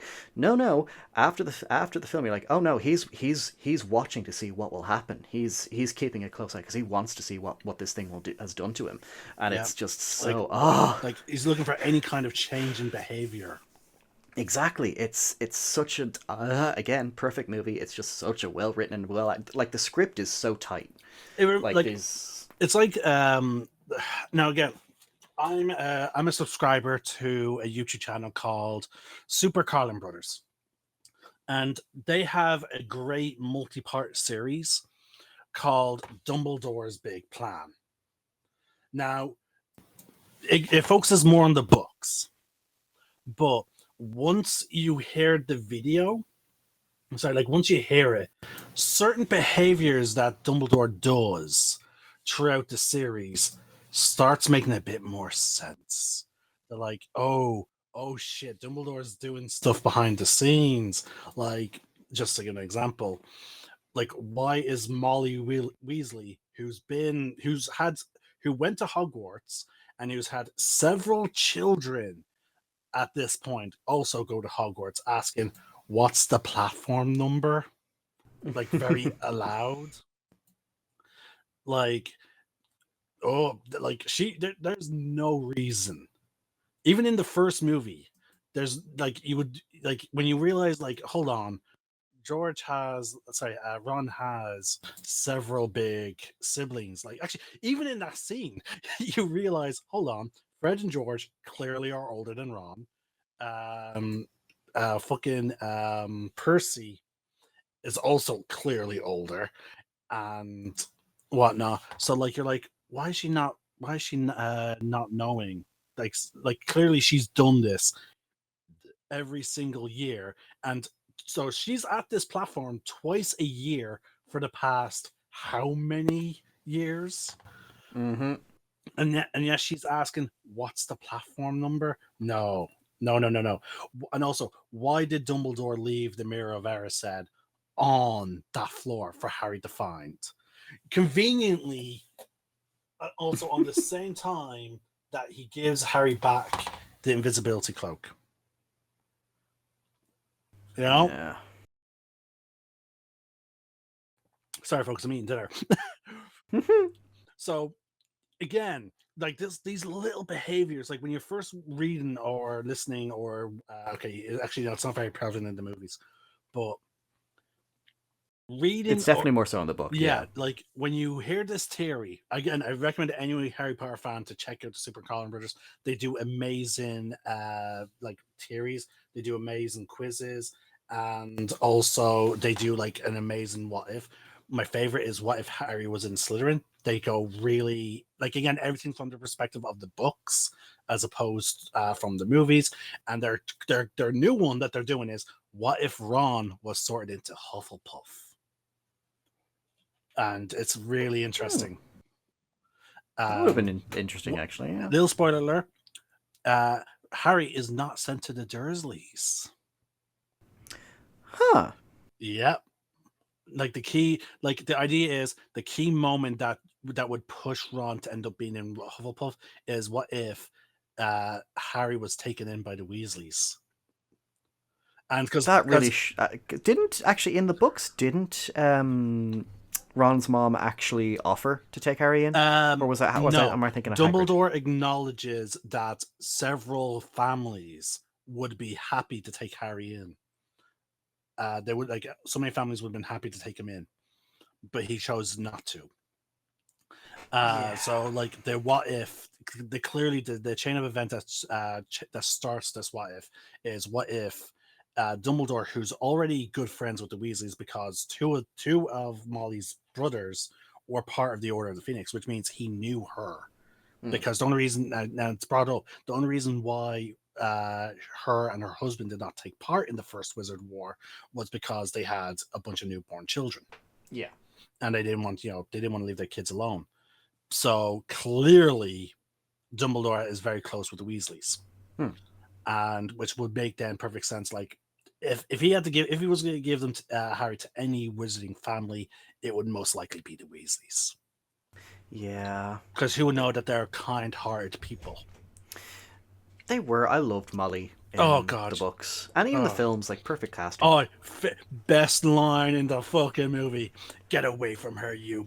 Actually, it's so... Oh my god, it's so on board with the aliens. With aliens, yeah. Because that, again, Aliens, just like Alien, like, it's one of the most referenced kind of movies. Like, there will always be, like, an Aliens reference in some form of media. Yeah. Like, whether it be, like, Game Over Man or The Power Loader and stuff like that. Like, there's always... Like, again, Alien is one of those films where it's such an... I wonder if that was the intent. I wonder if that was supposed to be a reference, though. I'm curious if it was a reference. That's possible. Well, because I think the dialogue is not "my daughter, you bitch" or "get away from my daughter, you bitch." But I think it's definitely, I would say it's definitely Aliens inspired. Definitely. Maybe. If it's not, then, like, okay. But, happy like, accident. Yeah, it's a happy accident. But, like, that is such a great moment. Like, because you're just like, yo, yeah, Molly Weasley. Like, she can back up. Absolutely. It's... I need to reread the books. Again, I have them on Audible. They're fucking Stephen Fry, great voice. Yeah. Mind you, I hate the bit where Ron in Prisoner of Azkaban, when Ron is being attacked by, well, he thinks he's being attacked by Sirius, and he's like, oh no, like Stephen Fry, real, like, no, in the book it actually is like a very long quote. But I love how Stephen Fry doesn't even fucking shorten it. He's like, you know what? I'm going for it, and he does it. Yeah. Never accuse Stephen Fry of half-assing it. Oh yeah, well he was friends with J.K. So Yeah. like there's even the inside joke that she then quickly started putting the line pocketed it in all the future books because he was having issues saying it for the audiobook. It was her nice little jab at him. Yeah, he like apparently he rang her Asking her, during like, hey, can I change this line because I can't really say it. She's like, what line? And he attempted to say it, and she apparently broke down laughing and was like, no, you have to say it. You have to read the book as it is. And then apparently the future joke was, then she then added it. She went out of her way to add that line in each book. Okay, no, that's pretty fucking funny. All right, back to Alien though. Yeah. So yeah, we've got. They're on the planet. We've got Ash and all his shady dealings and how they again, because the script is so well written, so tight. I love it. And then again, because they're on the planet. They discover the derelict, which we learn later on is the engineer ship. But do you know how they managed to, like, for scale, like how, with the sets and stuff like that? Did you know what they did behind the scenes? No. So first of all, with the spacesuits, they didn't have ventilation, so they couldn't really film for longer than a few minutes because the actors were actually getting really hot inside and actually like hyperventilating and shit like that. So they couldn't film for more than a few minutes at a time. But when it came to when they were inside the derelict and for a few of the exterior shots on the planet when they're walking around in the spacesuits, the sets weren't actually that big. So what they did to try, especially for the space jockey or the engineer corpse, to make it look like this big giant alien thing that you wouldn't never see, they actually put kids into the spacesuits and had them walk around the set to make it look even bigger. I think it was Ridley Scott's two sons, and I think then the son of one of the producers. That's cool. Yeah. So you can kind of notice it, particularly with the space jockey sequence, but for a lot of the wide shots, it was kids walking around the set and the props and stuff like that. And it's even with that, rewatching the film with that information, it's so seamless. I keep forgetting, like it's so well done. And then of course we get the egg scene then where they're going down. I found it because of course you get down to the egg scenes. It's clearly the cargo bay where all the aliens were. The space jockey had the chest burst open, which is such great foreshadowing. I like to think. Know how you talk about there's a wailing in the distress signal. I like to think that that is because as he was sending out that SOS, the warning, it was breaking out. Ooh, I like that. I like because like why else would he be wailing? Yeah, it's just kind of So he is like, got it, get this warning out. He's absolutely he's giving his last moment to make sure people know, people stay the fuck away. Yeah. Oh, wait, my gameplay footage is now switched to Alien Isolation, so I reached the end of my Fireteam footage. I rewinded.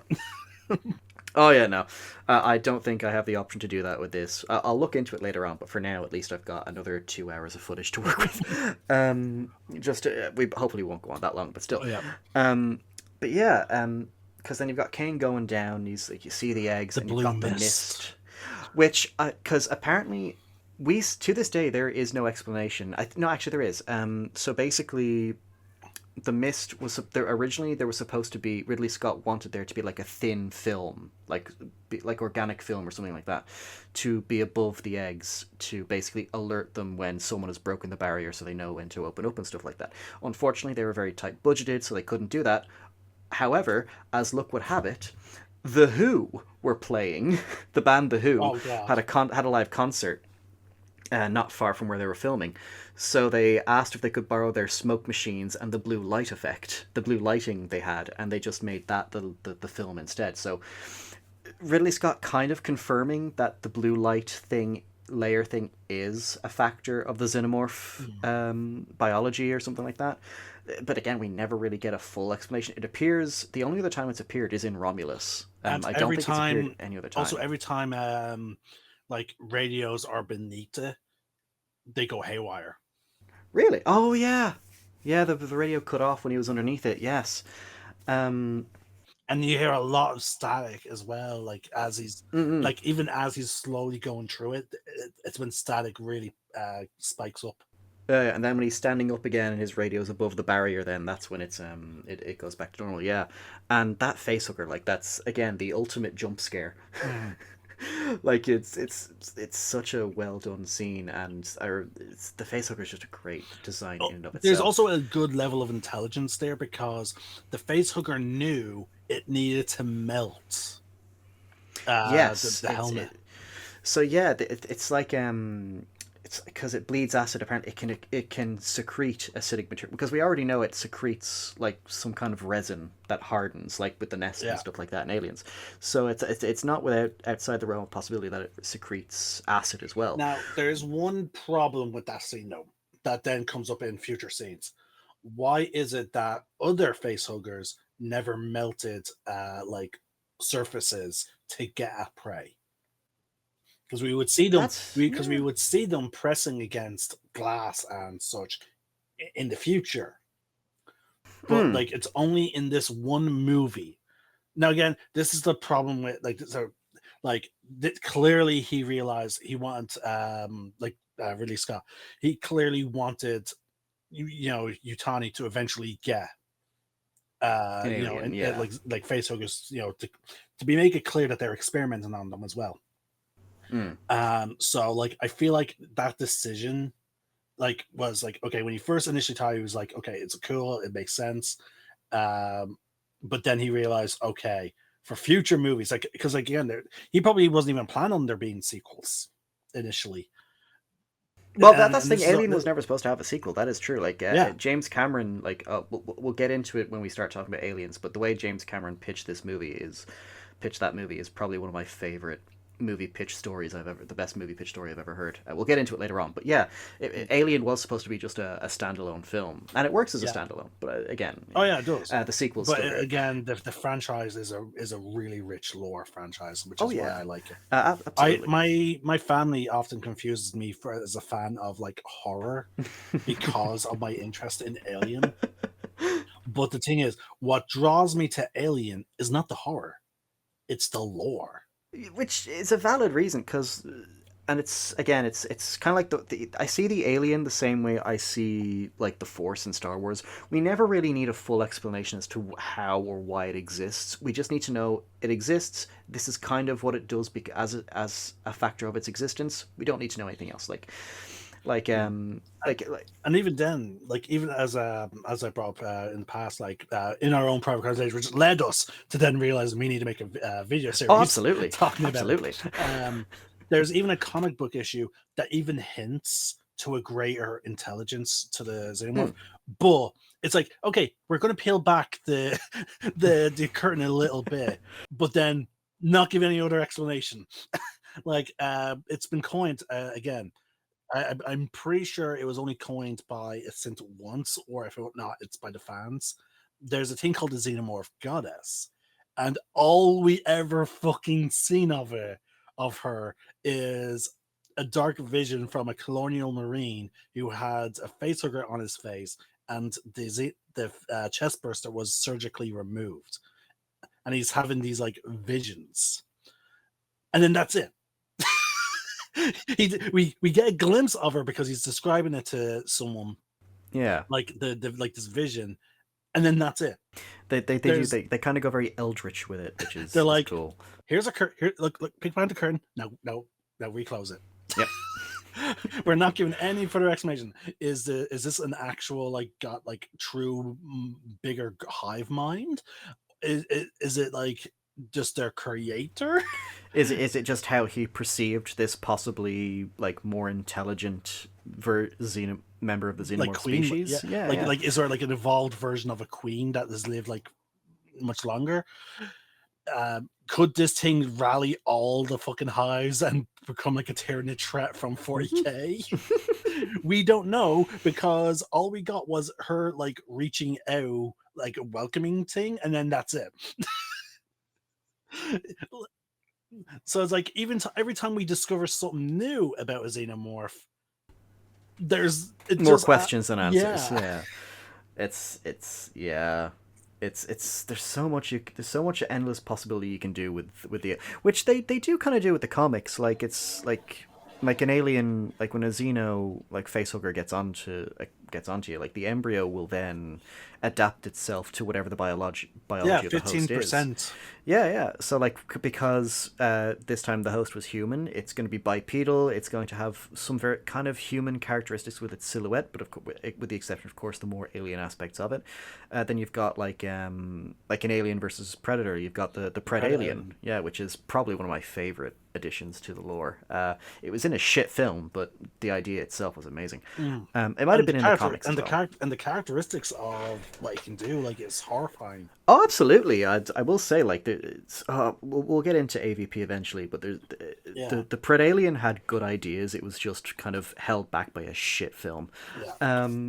You can hardly make out anything in that movie. Oh no, that movie is dark in terms of you can't not see dark, a fucking thing. not dark in atmosphere, but dark as in lighting. Yeah, you can't see a fucking thing, and it's so stupid.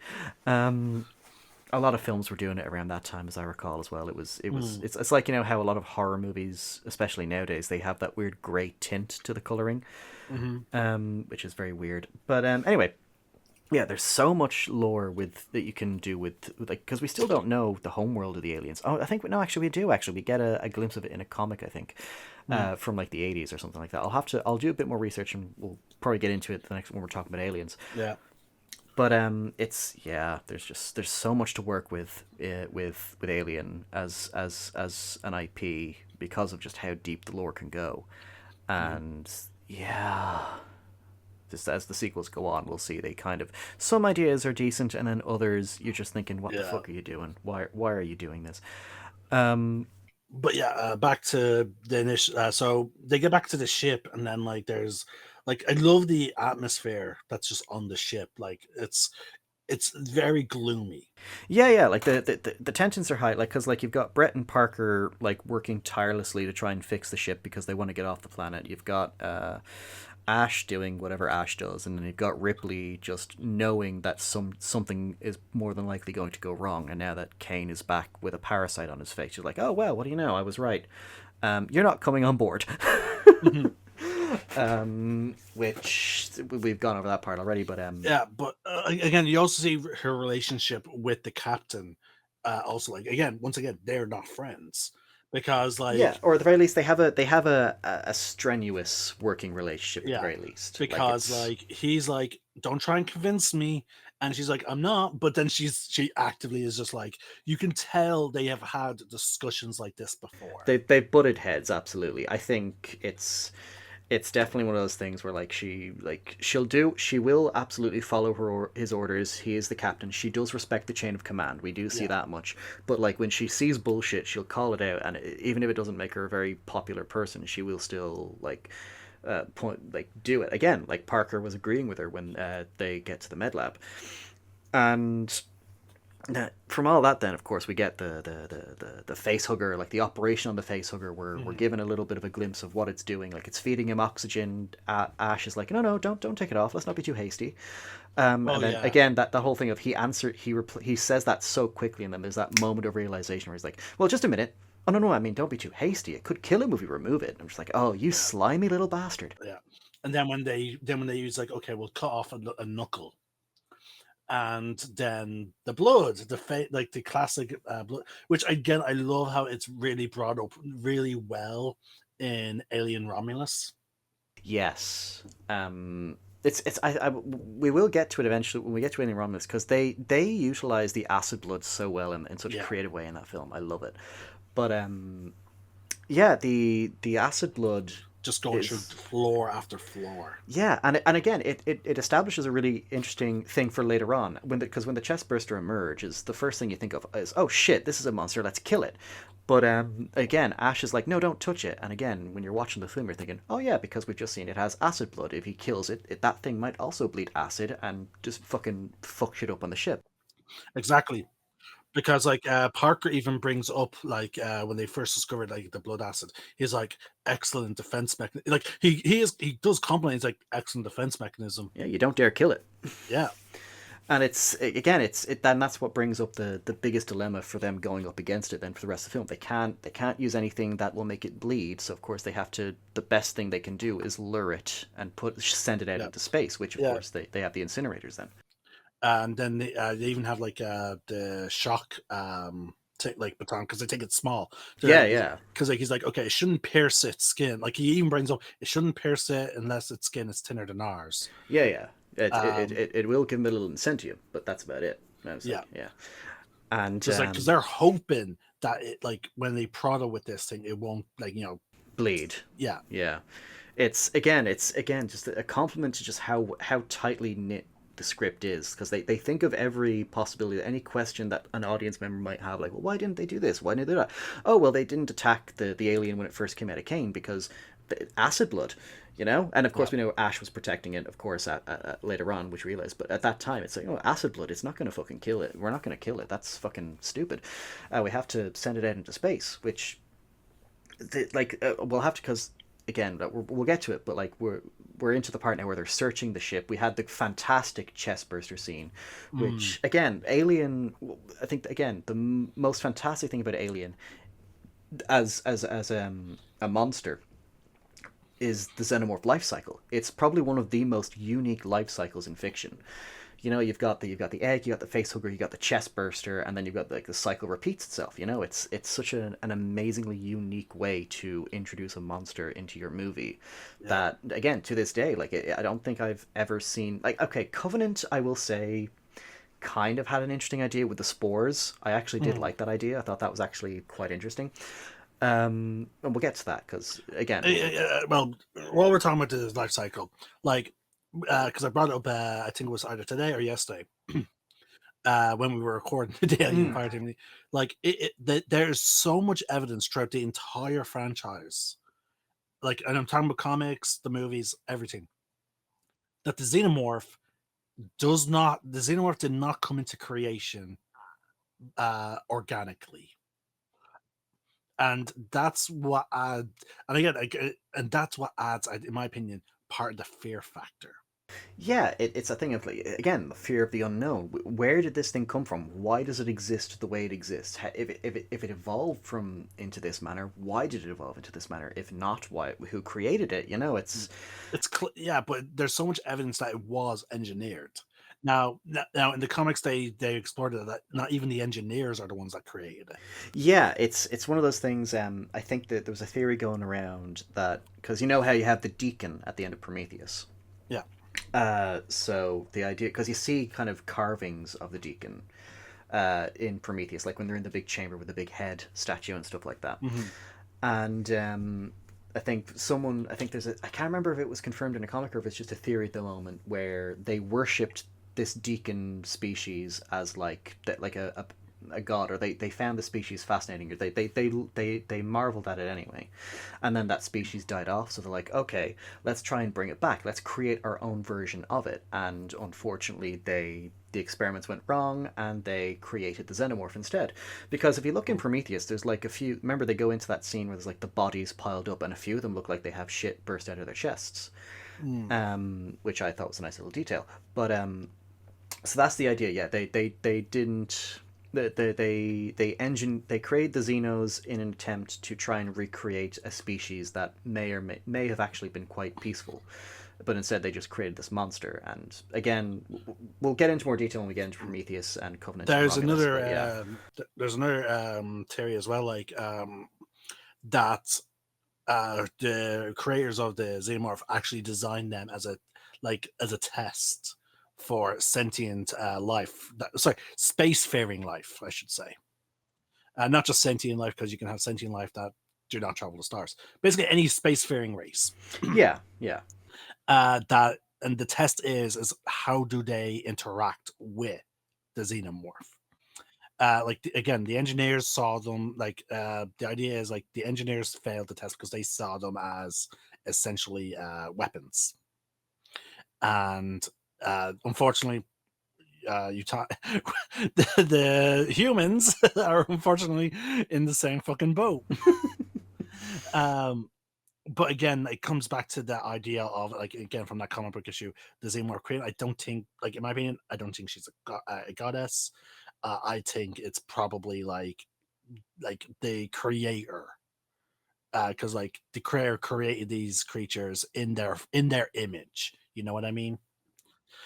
Because again, the Xenomorph is confirmed to be what's it called? Bio mechanical. Yeah, It is a combination of like mechanical and biology. Again, it's what, in my opinion, I think David, in terms of Prometheus and Covenant, is trying to achieve: the combination of being a synthetic, but also being an organic synthesis. that's Yeah, it. Synthesis. Yeah. yeah. Um, but again, there's the fucking mystery because even though that theory, like it's brought up, like there's still so much unknown. Yeah. Like okay, then like where is this species? My logic would be they're probably at either the edge of the galaxy or they're in towards the center of the galaxy, like the oldest planets. Um, but either way, there's still so much fucking mystery. uh, Oh, and the predators, their interaction with the xenomorph, they don't even see them as weapons. They use them as a fucking rite of passage. yeah, they consider them the perfect prey. Yeah. So like, you know, unfortunately, we've only seen two spacefaring species in, sorry, three spacefaring species in the Alienverse. I guess you'd call it. Um, the engineers, the humans, and the predators. Yeah, well, we'll add predators because technically they are like in terms of like aliens and all them. The predators don't actually exist in that universe. It's the AVP universe. They would probably yeah. I would I would rather use Alien because there's more movies. Yeah, fair. So like it's like with the riot inverse. You know, like when you would, I suppose there's not actually there's not many things that have multiple franchises all connected to one thing, except for the MCU. Yeah. That'll be the only one. Everything else is pretty much no. It's very close knit. But either way, though, like there's just so much fucking mystery behind them, like, and that's what's beautiful about the Xenomorph. Yeah, it's again probably one of my favorite movie monsters. Because my favorite movie. Um, and yeah, so we're on to like they have the chest burster. They're searching the ship now. The And cat scene. oh yeah, and it's a good idea because it's very well written way to get them separated. The cat ran off and they're like, look, good, we have to catch it because it's going to come up on the tracker again. You know, like we have to go. So Brett's like, oh, okay, I'll go get it. And well, no, he's like, I'll go get it. Parker and Ripley like, yeah, go Ripley, get it, like, go get it. Yeah, He's like, why? Yeah, Because like he did because they were what they thought it was the chest burster was the cat. yeah, And they're like, okay, they like Ripley and Parker try and catch the cat because they immediately are like, okay, no, fuck, we need to make sure this doesn't happen again. But then fucking your man Parker just lets it go. yeah. And it's like, what are you doing, man? It's a cat. Like they actually have a bit. I love again. Great little character moments where they're just kind of their tensions are high. They needed that laugh, but and then of course you got Brett then kind of wandering the ship, the bowels of the ship on his own. We get some great atmosphere again. The set design of the Nostromo is just chef's kiss. It's such a perfectly designed ship, but and of course we get into that chamber then, which has the dangling landing gear, the coolant, and this is where we get the one scene from the director's cut I think they should have left out. And it's like when Brett's kind of he's like he's taking his hat off, he's letting the cooling water from whatever the pipes are above kind of just fall on him. He's kind of taking a bit of a drink of it and stuff like that. And the camera just for a split second is panning upwards, and you can actually see the xenomorph in a ball hanging from the chains. It is like they tried their best for that scene to make it seem like a blinking you'll miss it moment, but it's hard to miss like this ball of alien. Compared to the other scenes with the alien. Yeah. Exactly. It just wasn't the best, and I think it does ruin the reveal then. So I think for the director's cut, I think they should have left that out as well. Because it's not in the theatrical release, so I think they should have left it out in the director's cut because it really didn't like the tail dropping down behind Brett. That's the best way to introduce the alien. That was Mm. such a because it's again because we still think he's chasing after like this little infant monster thing, and then he finds the skin in the cargo bay, and it's like the realization, like again, no dialogue, it's just a close-up of the actor playing Brett, and it's just his realization then when he's holding it, he drops it, and it's kind of that for us the audience then are like, wait, is that, ew, god no. And Well, anyone who's a fan of reptiles or a snake would immediately recognize what's happening. yeah, like it's shed its skin, so it's grown, and then of course we see what it looks like, and it's the most iconic creature design ever. Like it's got the big domed head, no eyes, just Yeah. completely black. The inner jaw, which is Yeah. fucking amazing. Also, like the fact that what also adds a beautiful thing that they decided to do was the fact that like there's no blood. Yeah, like Yeah, it's maybe you can maybe just see the jaw maybe cracking the skull open a little bit, but beyond that, there's no blood from what it does to him until like Parker and Ripley run back in. Um, which again, director's cut in terms of scenes being added. I wish they left the scene where like Brett's blood is dripping down onto them. I wish they left that into the theatrical because that was actually a very nice, very kind of chilling shot. I think where the blood is just dripping onto the camera. But yeah, and then you see the alien. It's this big, huge, hulking thing, and it's fucking fucking Brett screams just as it kills him and drags him up into the cooling tunnels and stuff like that. And then that's it. That's where we get the characters coming back. yeah, Then just like reporting what they found, and again some fantastic acting. Like you see like Dallas, like just the look on his face, like he just doesn't believe what he's heard. Like yeah. he actually has to be. He's like, oh god, what the Because fuck? again, just again for a remind context, even though there's Prometheus and Covenant, where people have met like engineers, but here's the thing that again, if you remember the ending of Covenant, like anyone who had experience or who has met an engineer is gone. Yeah, they're all dead. Yeah. So therefore, to this point of the humanity, they have not encountered any other alien life. Exactly. It's again the issues with the prequel. You have to find a way to make sure they don't a character like Yeah. certain things like like with Clone Wars, like because there's that one line in Revenge of the Sith. Oh, General Grievous, you're shorter than I expected. And then for the entire Clone Wars series, they had to find ways to write around Anakin and Grievous never actually meeting properly, Yeah. which is just hilarious. And then also like, and luckily enough, as the universe expanded, because the inclusion of new movies and the connection of the movies, like for example with Predator, like Weyland-Yutani is all about keeping their own personal shit secret. They're always about themselves. So like every time like like Weyland-Yutani always covered up anything involving the Predator, as you saw with the movie Predator 2. Like, Well, that wasn't the whaling company. That was just the government ah, for Predator 2. Yeah. AVP is the AVP movies and the AVP comics are kind of where they would start covering up the Alien and Predator stuff. okay. But also, it doesn't. It also helps with the fact that the Predators cover themselves up. Yeah, they just blow themselves up every time. Yeah. Or because they again like chances are they always hunted, I think, more in the tropics. Mm. So like you get an impression that like they didn't go into the cities often. No, it was just one of those rare occasions. Yeah. So like the idea that like and again, as we said about like AVP, like Weyland-Yutani, like Weyland-Yutani clearly wrote that program into Mother, and like and probably like they probably have all that shit set up in the AI specifically because they're like, well, we know for a fact that there are some kind of life forms out there. Yeah. It's kind of explained as a kind of a just in case kind of you do find something Yeah. kind of thing. But as the universe expanded, like, and you learn that like Weyland-Yutani has always been doing shit fucking behind the scenes, like the fact that they go so far back as a company. Yeah.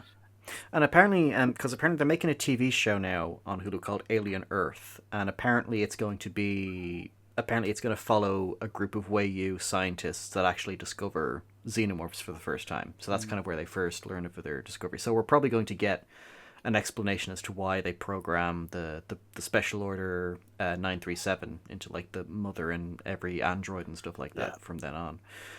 Which I'm okay. I'll be interested to see how it goes. It's one of those things where, again, sometimes things just don't need an explanation with a prequel, but I'll still give the show a shot and see what it's like.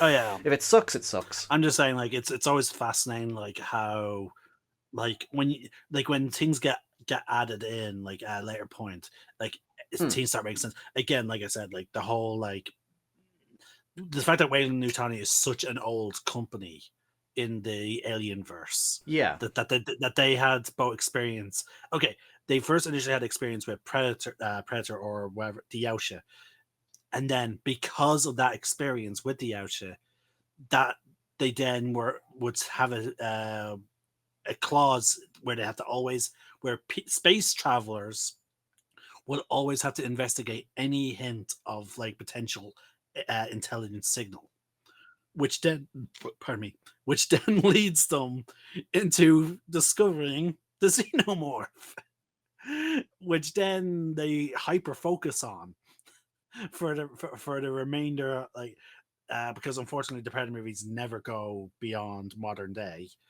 I would love a Predator movie to be set in like around the time frame of the Alien movies.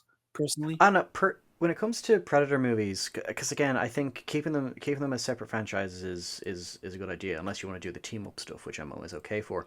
But personally, when it comes to Predator stuff, I actually think they should maybe have them take place more in the past. Like, I'd love to see a Predator movie that takes place in feudal Japan. Like, oh yeah, that'd be amazing. That'll be epic. Anyway, we're going off topic again. Well, we're talking about the Alien verse, so we're on the border. I suppose we're kind of the extended universes and alternate versions, like the Alien, the AVP verse and stuff like that. Yeah, I get you. I see your point there. Actually, yeah. Because like it's just fascinating. Like again, now I understand like they were only connected to like they weren't connected initially. But it was just that one Easter egg in Predator 2 then, yeah. And then which then I think at some point, I imagine this was Fox. It was probably a Fox decision that they were like, okay, we need let's make comics. Yeah, let's make comics, and then let's make a movie, and like let's have these all happen in the same universe, but just different time periods. And again, that's one of the reasons why I would love to see a modern, like, sorry, a future Predator movie, because like again, the highest time period is always the year that the movie came out in.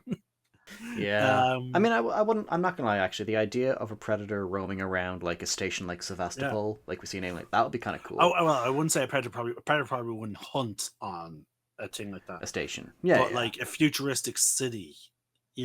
Or like one of the colony planets, exactly, and stuff like that. Which actually the AVP games kind of goes into as well, actually, which is kind of cool.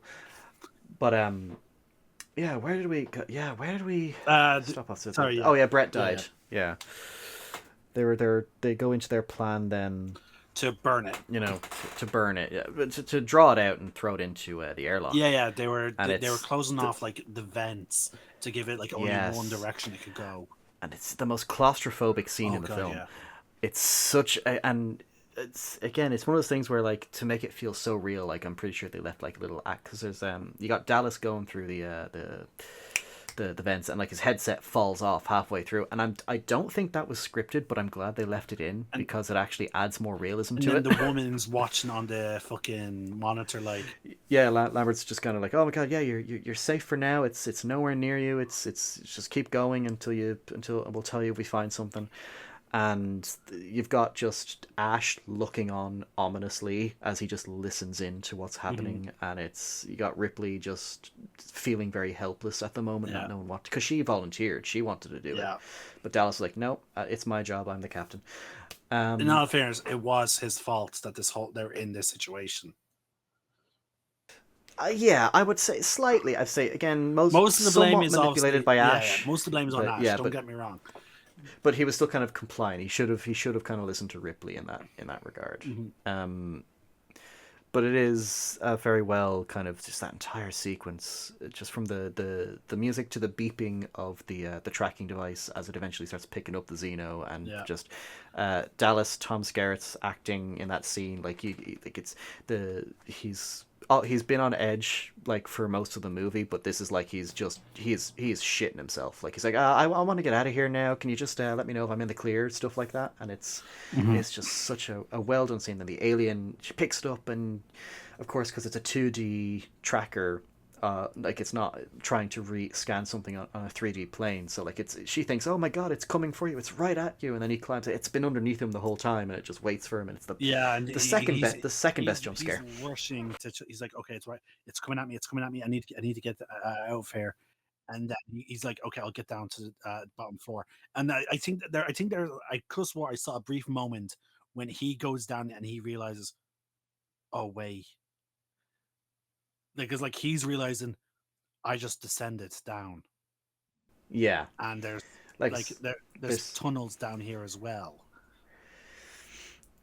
It's and then just that he's looking at the camera, and because again, it's jump scare done right. You know, it's like you don't even have time to register what happened. All like you don't get a chance. Just reaching out with its claws. Yeah, it's so well done. Like it's kind of I'm looking at the camera now. I'm looking that way, and that's it. And it's and the screech of the alien is so fucking good. And again, but it's like Batman Aliens Fireteam Elite. Like I love how they gave the aliens the proper screech. Yes, when they're kind of blowing up and shit like that from aliens, it's so good. Like I was saying that like earlier, like the sound. I think the only thing I wish they kind of did better with that game when it comes to sound design is I wish the tracker sounded more like it did in Aliens, because they've altered the sound a little bit, and it's just I don't know, it's not enough to bother me, but it's enough where I kind of notice, oh, they used a different sound for that. Okay. Because again, the Alien tracker sound is just as iconic. You know, the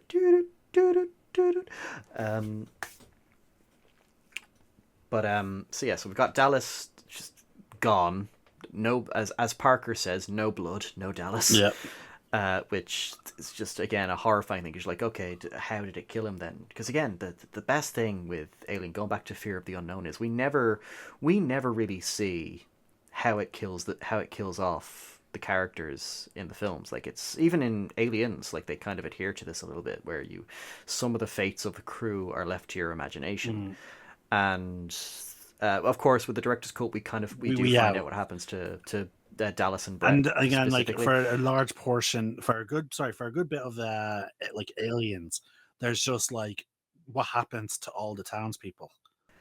Exactly. Yeah. It's when you realize, then you find the nest, and you're like, oh. Because if you're looking at only the theatric versions, like the first time they're seeing like a nest is in Aliens, and it's when you see the townspeople, like they're like, oh my god. And then, but now when you see if you were to watch the director's cut of Alien first, and then watch Aliens, you'd be like, oh no. Once they're talking about like the missing colonists, like you'd be like, oh no. Because you'll be remembering the director's cut of Alien. Yeah. But I can understand why they cut it, because it's a happy accident then, because then they bring it into Aliens with the nest and stuff like that, which I'm assuming James Cameron must have seen those deleted scenes of Alien, because the nest in Alien is almost exactly the same as you see in Aliens. It's just not as well developed.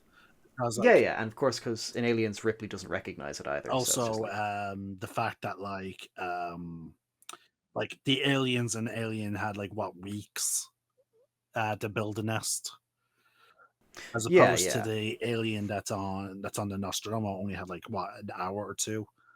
I think chronologically, from the moment the alien is born, it's 24 hours. Okay. So over the course of a day, it kills all but Ripley. Yeah, okay. So yeah, like a couple of hours a day, like at most, it built that much of a nest in the Nostromo.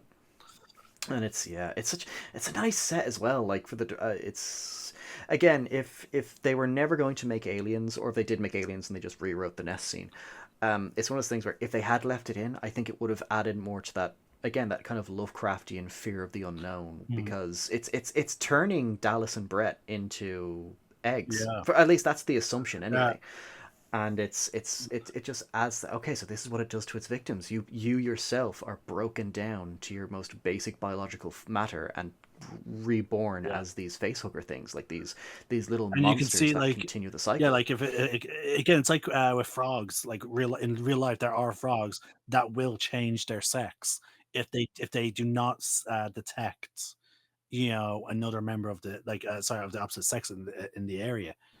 Exactly. So like again, it's a creepy idea that like if even so much as one alien was on Earth, like, it would kidnap a bunch of people, make a fucking nest, which will then make the face hookers, which will then create more xenomorphs. Like you can definitely see how it can very quickly ramp up in numbers. Yeah, like and I do think, again, I could be wrong, and of course anyone listening, you can I'll expect the paragraphs in the comments saying how wrong I am, but I think the biological, like the human shifting into facehugger egg thing, I think that's semi-canon. I think it's referenced once or twice in extended lore. Again, I'll do my research and confirm it for the next time we talk about aliens, but I think it is. And then of course it is confirmed that in the event that there isn't a queen, a drone can also eventually morph into a queen after like it's hibernated for a lengthy amount of time, so it can start making more eggs and stuff like that. And then, of course, there's the royal facehugger, which is introduced in the extended cut of Alien 3, which I still think is a great thing. Design wise, it's Yeah, amazing. like again, you can see how the species is like, again, like, again, not to say a perfect organism, but because like in some cases there are flaws in them, but like you can definitely see how is it that like they can overtake a colony or a planet so readily, Yeah, because there's so many, like the species has so many fail safes built into them, like from, as you said, like it's semi again, because of the director's cut of Alien, I will say it's canon that they can turn like other biomatter into an egg, and that's probably just to get the hive started, while a drone is like, a drone probably, sorry, the xenomorph that we see in Alien probably would have mutated into a queen at some point.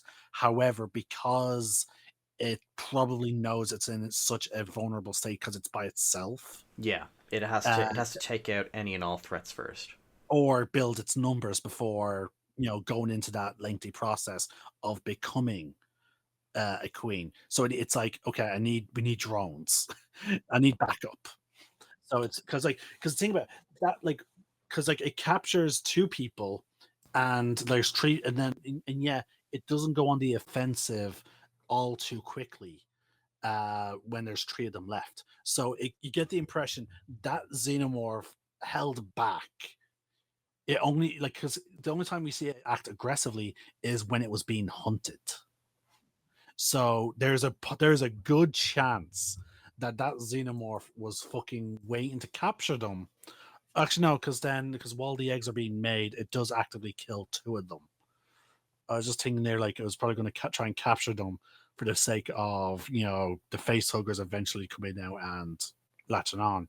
But no, it does very quickly kill Parker and your woman. Lambert, yeah. Yeah. So okay, never mind. But again, like the fact that like it was those guys were very clearly turning into eggs, though. Yeah, like that's definitely the direction they wanted to go in with it. And I think again, I think that's why, because it just kills Lambert and Parker. So I'm assuming that's why they cut the scene, because like, oh, why didn't it drag them off? Because I think they needed to see, we needed to see, because they're like the last two survivors along with Ripley. So I think it's kind of an important moment we see their deaths, and Lambert's death. Fuck's sake, like the most haunting death in a movie. Yeah, like the fact that it first kill, like even though she's right in front of it, cowering, it first targets Parker. Yeah, because he attacked it, so it Yeah, kind of surmised you're the one that's going to be more difficult if I try and kill you. So yeah. I'll take you out But first, and even then but it takes its time with Parker though as well. yeah, And while it's taking its time with Parker, it's using its tail to be quickly ready to take out Lambert. yeah, and it's such Because Parker's still alive when you see the tail going up underneath Lambert. Parker's still like telling her to get out of the way. yeah, to get out of the room, something like that, and then of course the jaw comes out and kills him, and And then tail. oh, it's and it's just because again with Lambert, and again, well done to Veronica Cartwright, the her acting for that scene. Like we don't see anything, we just hear her screaming Yeah. in absolute like agony and terror. And Yeah. it's again, it's that whole like, what makes Alien terrifying is that you're filling in the blanks. So whatever you come up with in your head of what that thing is doing to her, it's arguably going to be the worst thing that's being done to her. Yeah. It's like, and then yeah, like Ripley's reaction then when she sees what's left of them says it all. Like, because all we see Parker just there crumpled on the floor, like he's got a hole in his head and he's dead. And then all we see of Lambert is like her dangling bare legs and like blood seeping out from somewhere, and it's just like, ooh, no, I don't want to know what the fuck the alien Yeah. did to her. It's just horrific, and again, we've jumped ahead a little bit, but those deaths warrant, especially Lambert's, warrant being discussed already, because they're just, it's just again just Yeah. such a well filmed section of the film. But yeah, no, like again, folks, the reason why we're bouncing around is because there's so much lore like to this franchise, and you can't we can't really talk into detail about certain things without bringing up other things. Yeah, because like there's a few times now we've gone into our thoughts on the other films, and I'm trying to hold back Yeah, as much as I same. can because I wanted to leave that for when we're actually talking about those films specifically. But it's kind of one of those things where you kind of can't help it. Yeah, Um, which again, I don't mind. It's the whole point of this video format we're doing now is, again, like side chat, as you said. We will veer off. We yeah. will, because We'll go we're, on we're side quests. yeah, and we're going to do our best to stay on the topic, obviously, Yeah, but this will happen. yeah, But yeah, so we'll jump back a bit, and so we've got Dallas dead, and then you've got like fucking Ripley's like, all right, let's, unless anyone has a better idea, oh we'll. yeah, yeah. We completely skipped over the big reveal. Yes, yes. Well, before we get to that, there's again some little cool behind the scenes details with so Ooh, there's that scene. So of course there's that scene where Ripley finally takes charge. Like, all right, unless someone has a better idea, we blow it out into space. And Parker is immediately like, yeah, no, I'm not for running away. I'm for killing that thing right oh now. yeah, And because Lambert is like, let's just get in the ship right now and leave. yeah, you just take the pod. And she's like, Rip's like, no, no, it won't take 3, it won't take 4. We can't, because of course Ash is still here at this point. Yeah, And and there's a Parker's scene. just like, I want to kill I'm that thing. yeah, Yeah, and Ripley's like, all right, well, let's talk about killing it. It's using the air ducts, and in probably one of my favorite line deliveries and acting in the scene, it's like Ripley just raising her voice because Parker's interrupting. Just, will you listen to me, Parker? Shut up, and yeah, because stuff like that. he's about to go off on try and hunt this thing. Yeah, yeah. So, from again, take it with a grain of salt. From what I've researched, this is actually seems to be what it is. Her yelling at Parker, that was actual anger from Sigourney Weaver, because apparently Yaphet Koto, now he did this kind of in a, not in a malicious way, from what I understand. He just felt like, apparently, he again, take it with a grain of salt, he felt like that Sigourney Weaver wasn't kind of giving as good, as strong of a performance for this particular scene, because it's meant to be tensions are high, that she's like taking charge now. So he kept talking over her and interrupting her during her line reads for this scene. So that final yelling of him to shut up was actually apparently just genuine anger, Mm. because like she was fed up with being interrupted for that scene. And it gave us like a great line delivery, and apparently that's what Ridley Scott wanted as well, because he not all the time but most of the time during filming, he distance himself from the actors so that they could still have that level of stress and tension because they wouldn't know how they want to act for this scene and stuff like that. So it actually put them more on edge. Oh yeah, And I've heard stories of like directors being like, okay, look, we need this person to react a certain way for this scene. I want you basically, I like telling actors like, I want you to annoy this other person. So that yeah, and like it works so well. yeah, Like yeah. It's a there's cruel tactic, but true, but if it gets a good performance, I know Tarantino is famous for doing this. Well, I'm sure we'll throw me sort of at him. But my favorite story for a behind the scenes thing, it comes from The Exorcist, and I don't know if you've seen that film. It's a good film, but so Max von Sydow is in it. He plays the priest that's performing the exorcism on, or one of the priests, sorry, that's performing the exorcism on the little girl in the film. And there's a scene in the film where they're performing the exorcism, and it's meant to be this horrible thing, like the demon inside the kid is like making her do all these horrific shit, and Max von Sydow is meant to be like reacting very shocked and very horrified at what's happening.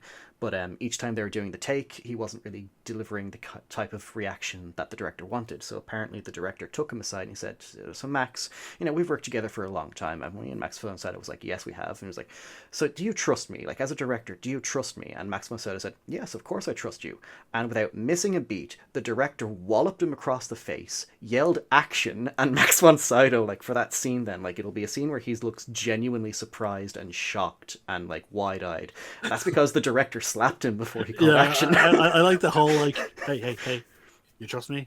Like, sorry, the idea of him just having this like nonchalant conversation, like he's like he has his arm. I'm picturing him putting his arm over the actor. He's like, hey, come on, like, hey, we've worked a long time, right? And they're walking, and he's just directing him onto the set. We're friends, right? And then the guy's like confirming, he's like, yeah. And then he's like, slap back up. Action. Like awesome. That's something that like, again, like actual friends would fucking do. Like it's like, would you punch your friend for $1 million or whatnot? Like Yeah. again, girls, some of them will be like probably say no, but then for a fucking guy that's like, I'll punch him. Yeah. It reminds... especially if you play 40K or Magic the Gathering. Oh my god. It reminds me of there's this video where, again, we're going off a bit of tangent and then we'll go back on track, but it's kind of like there was this video I saw. I think it was titled like The 3 Stages of Damn, and it's basically like these guys that are all sitting around in a podcast. And one of them asks his friend, so for $10 million, and before the guy can finish, his other friend says, I'm sucking it. And the guy goes, let me finish. Damn. Like, he's just like, what the fuck? He didn't even hear what the caveat was. But again, like anyone who's like anyone who's listening to this, if you played Magic the Gathering or Warhammer 40K, like how many miniatures or cards you can buy with that much money. Like they are expensive hobbies. Oh god, the amount of Lego I could get with that, holy hell. Oh yeah, or Lego. And again, unfortunately, it is predominantly guys that have those expensive hobbies.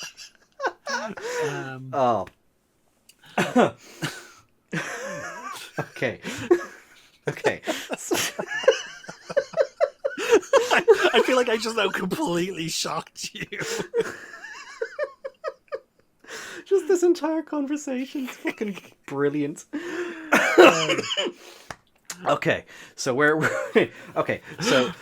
on to the twist. We find out that because Ripley has access to Mother now, she goes to consult the computer, and we find out about Special Order 937, which clearly states that in the event that an alien organism is found, they're to bring it back, and all other priorities are rescinded, but the most important thing is the crew are expendable. Yep. And it's like the most shocking reveal in the film, and just when you think, so yeah, we've been duped the entire time. Oh no, we have another reveal regarding Ash, where he knew not only did he know the entire time, he's a fucking robot. Yeah, like he's a synth. Yeah, and it's suddenly Oh, everything he does for the entire film makes makes sense. sense. Yeah. Like when you rewatch the movie from then on, when you're like, "Oh my god, this is what the fuck is this? Is that? Oh my god!" Yeah, And again, it's it's like what I said about like Dumbledore's big plan. Again, you said you're going to re-listen to Harry Potter. Watch. I'm going to send you a link after this video. Watch Dumbledore's big plan, and then try and listen to Philosopher's Stone, all right.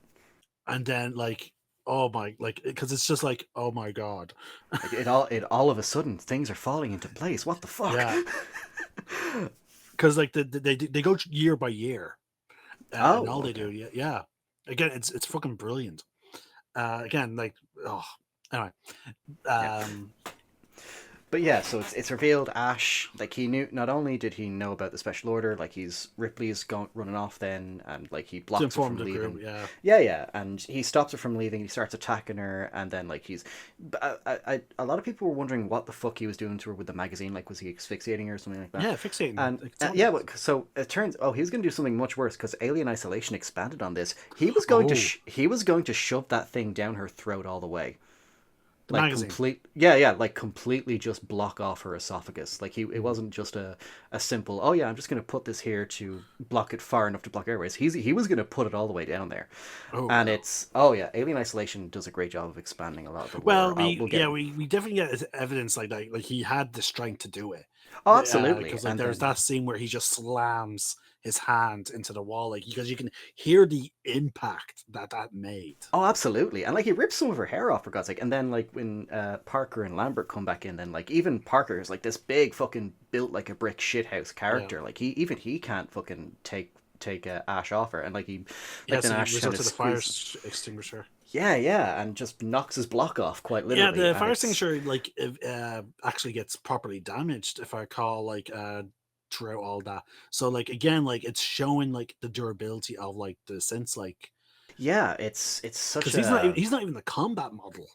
no. He's literally just a scientific and research and stuff like that. And so when you And now, just see just how much it takes to fucking kill him, you're yeah. like they built Now these the guys to reason why I'm last. bringing it up, folks, is because like throughout the again like the expanded stuff with the comics, the games, and all that, like there are other models since that get introduced. There's the class. There's him. I think he would have like maybe he would have been a working. No, he's clearly more advanced than a working Joe. Yeah, no, Um, Working Joe are they're a different brand. They're kind of they were made by I oh, think a it's different company. yeah, Seeks and Cybernetics, and Ah, they're kind of the we're gonna build these things on the cheap kind of thing. So they're the Working Joes are a very kind of cheaply made, okay. like basically just fast production, so you can have like a good worker force for your space station or something like that. Okay.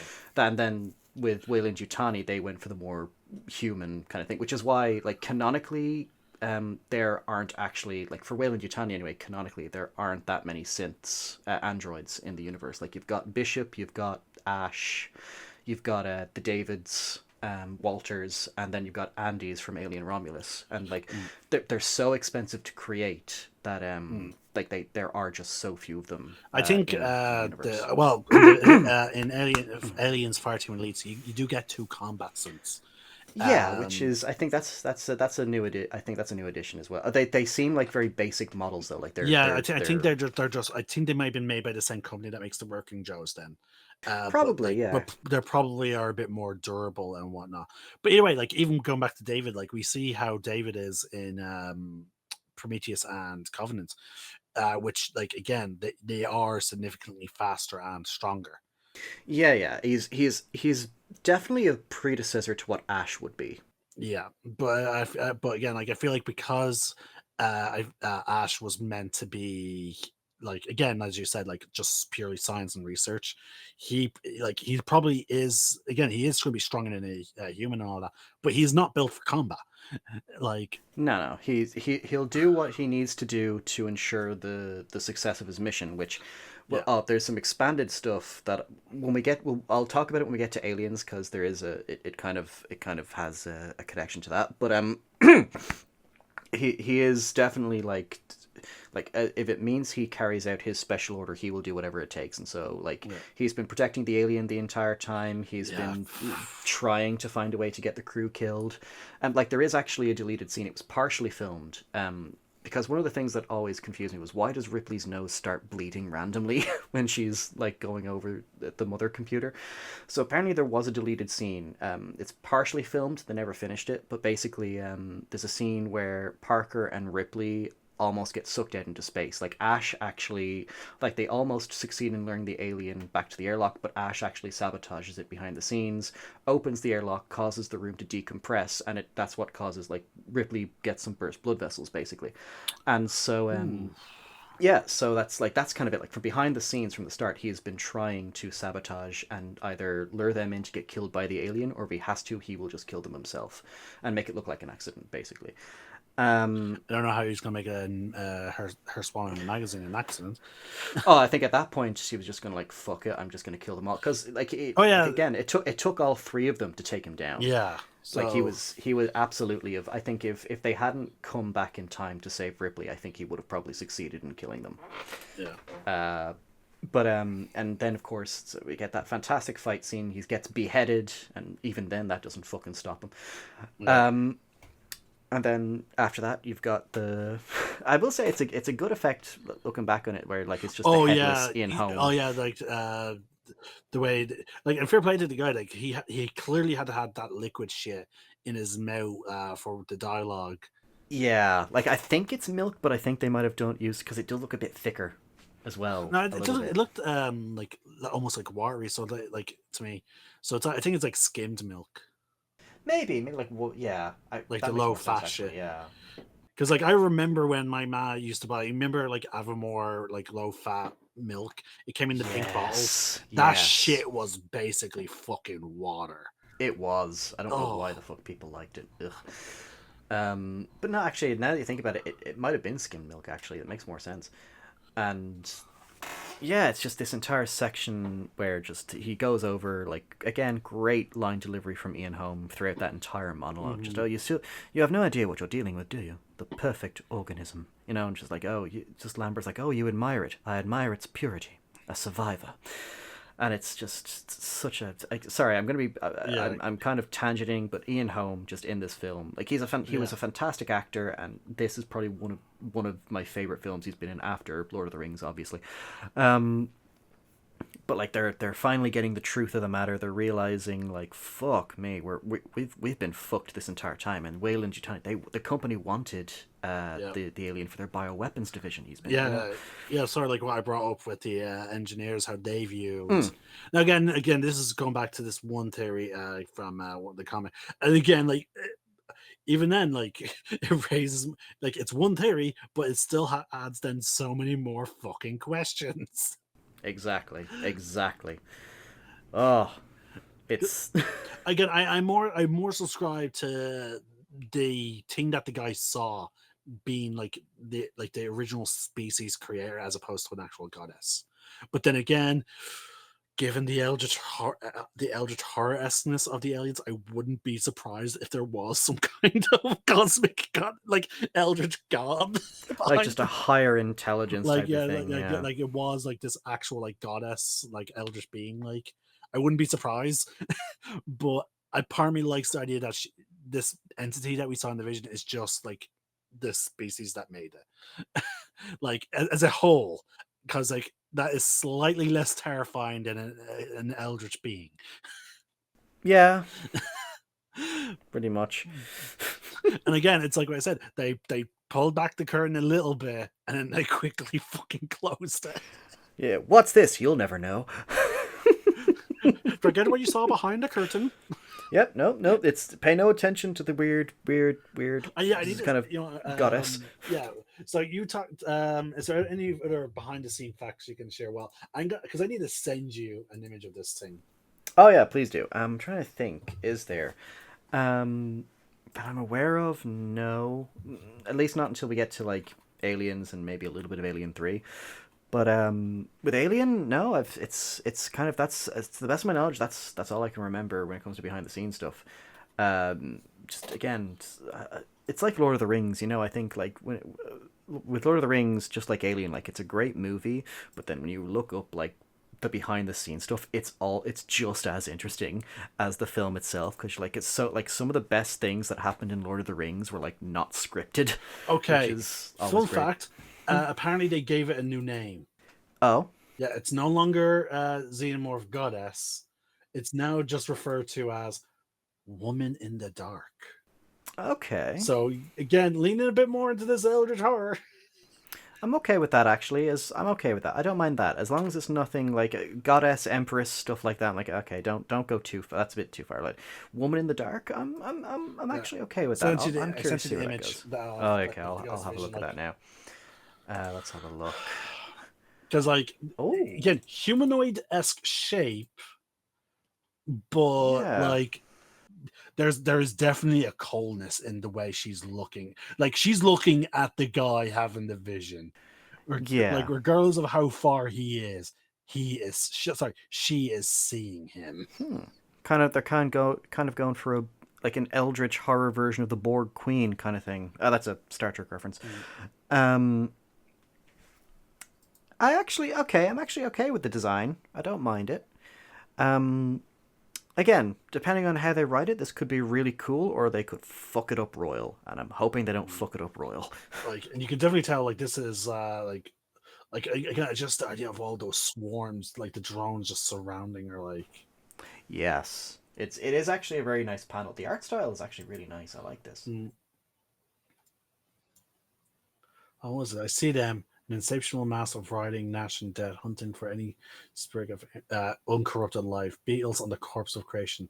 She's with them. Her eyes are blind, cloudy, and still, unburdened by the breath of or heartbreath. I am utterly beneath her notice in all the universe. She's queen among lepers, a goddess among maggots, and yet I know she has noticed me. She's looking for me. Like, no, that's also a potentially a horrifying idea. That, oh my god, I just noticed. You see the fucking snake thing from Prometheus? Really?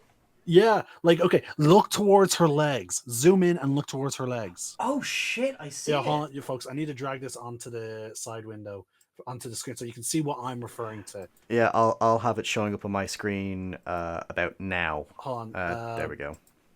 There you go. For some reason, the thing wouldn't minimize. So here we go, folks. So this is the entity that I was referring to by the Xenomorph goddess. But apparently, she has a new name, and then boom.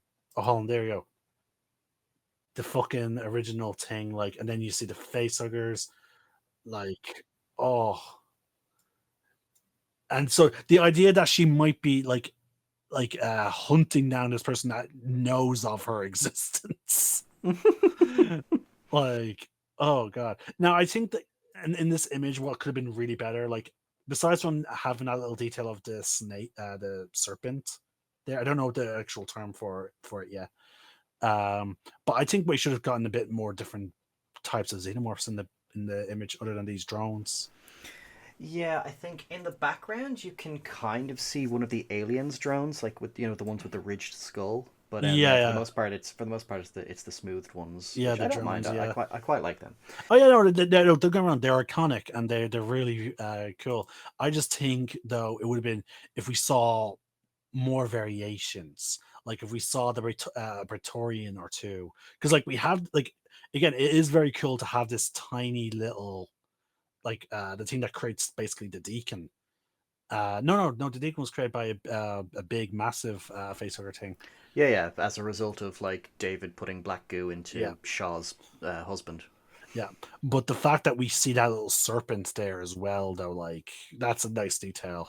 I like it. I will say, and it's something okay for all the flaws of or issues I or other people may have with Prometheus.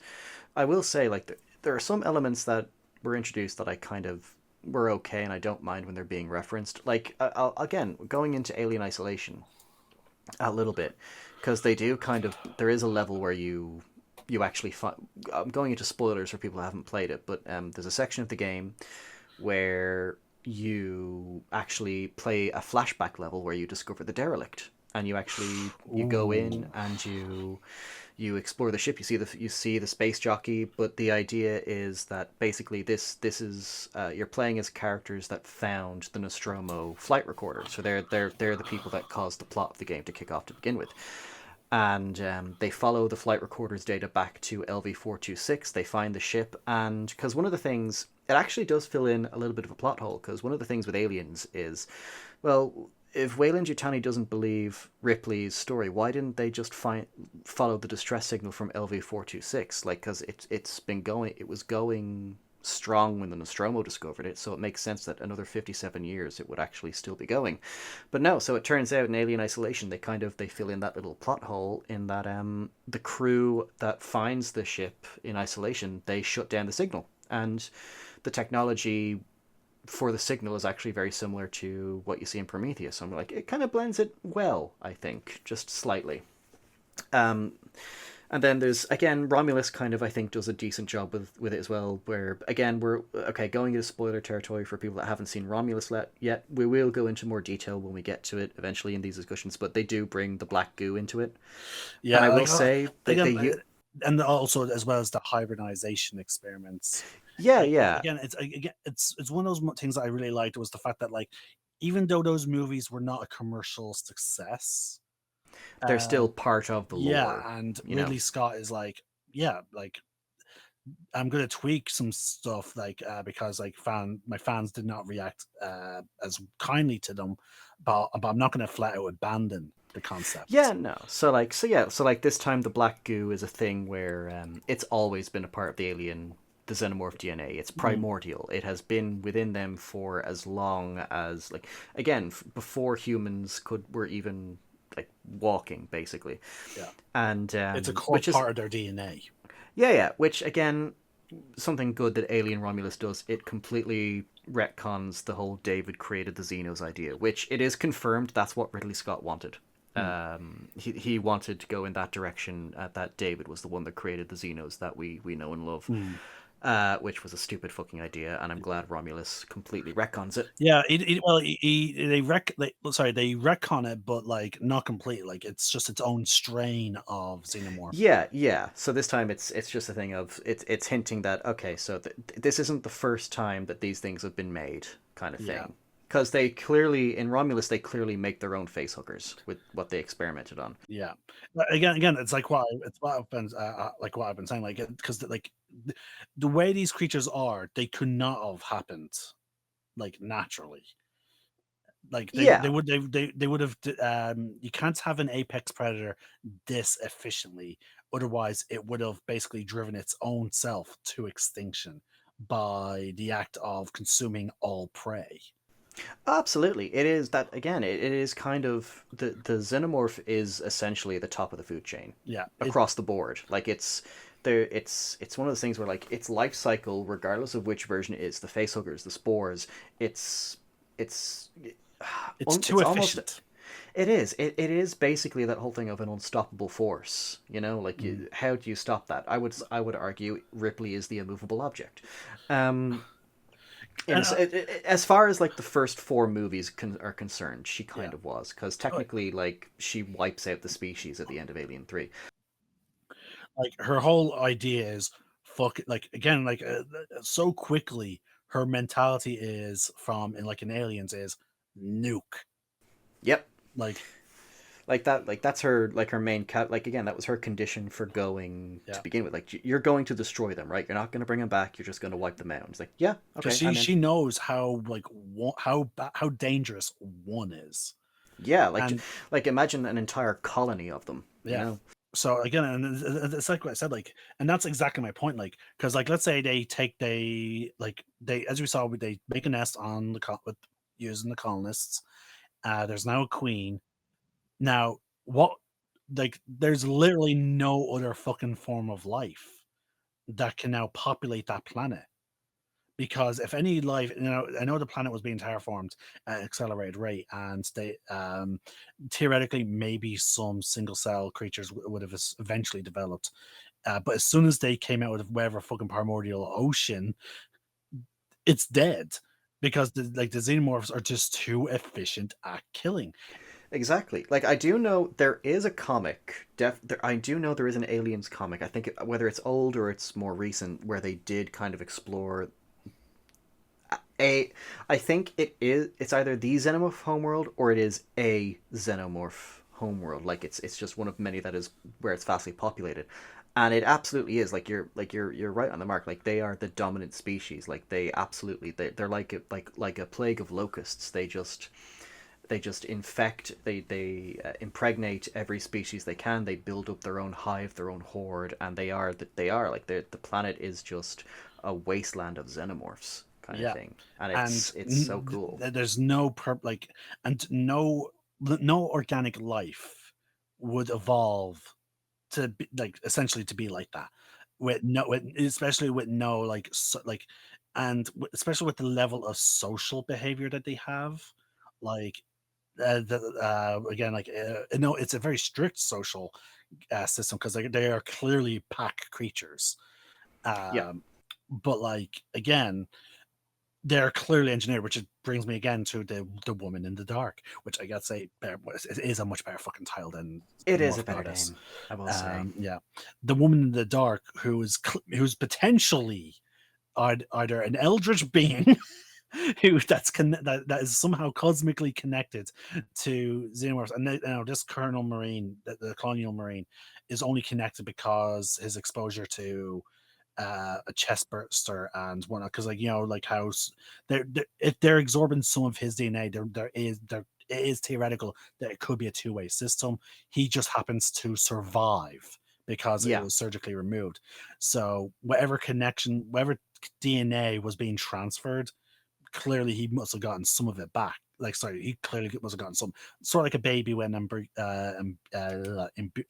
can't pronounce the word for some reason. The cord, umbilical cord. God damn it. the umbilical. Yeah, thank you. But okay, but anyway, there is clearly some kind of an exchange of DNA, Yeah, and this is what's allowing him to tap into whatever it is.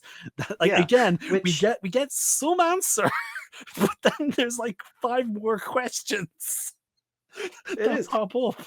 And again, like the idea of like someone having that connection after like a facehugger or embryo experience, like Ripley had that in Resurrection. Yes, She could hear the queen. She could feel the other xenomorphs as they were roaming the ship. You yeah. know, it's so there is that kind of like And again. how is it that they communicate?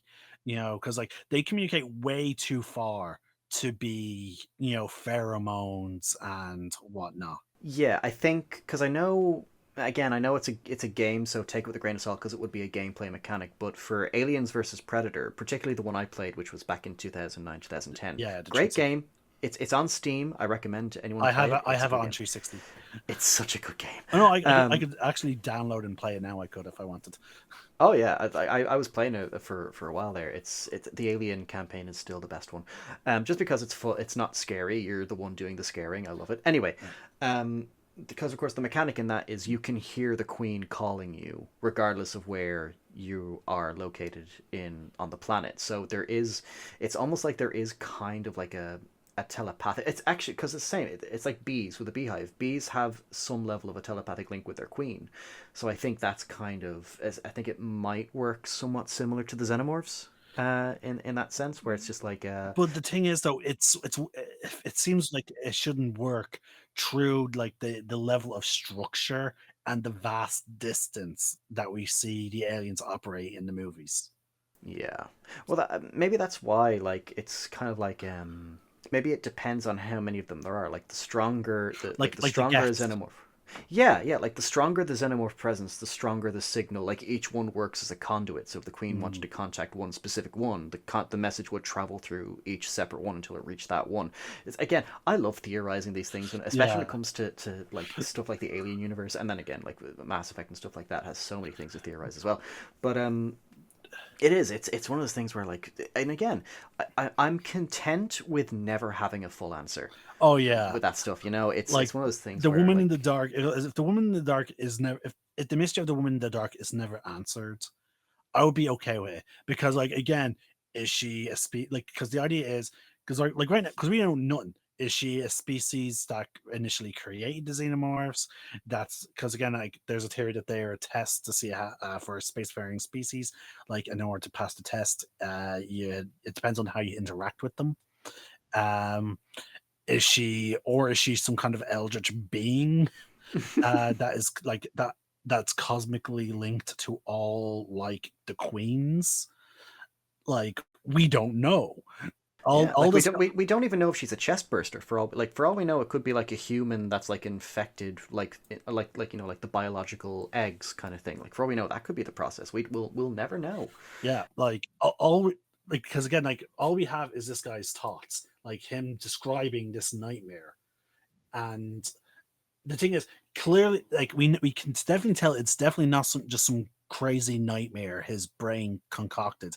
Because why would he concoct such a figure Hmm. when there's no reason? Like he probably because we never seen anything like her.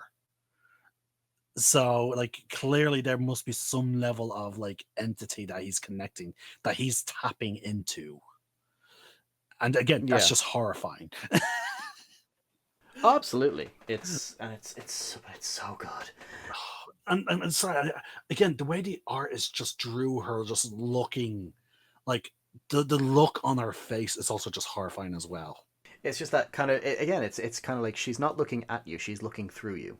Yeah, like you are absolutely. Again, I can see now why the nickname Xenomorph Goddess was a thing, because like that, like you are beneath her.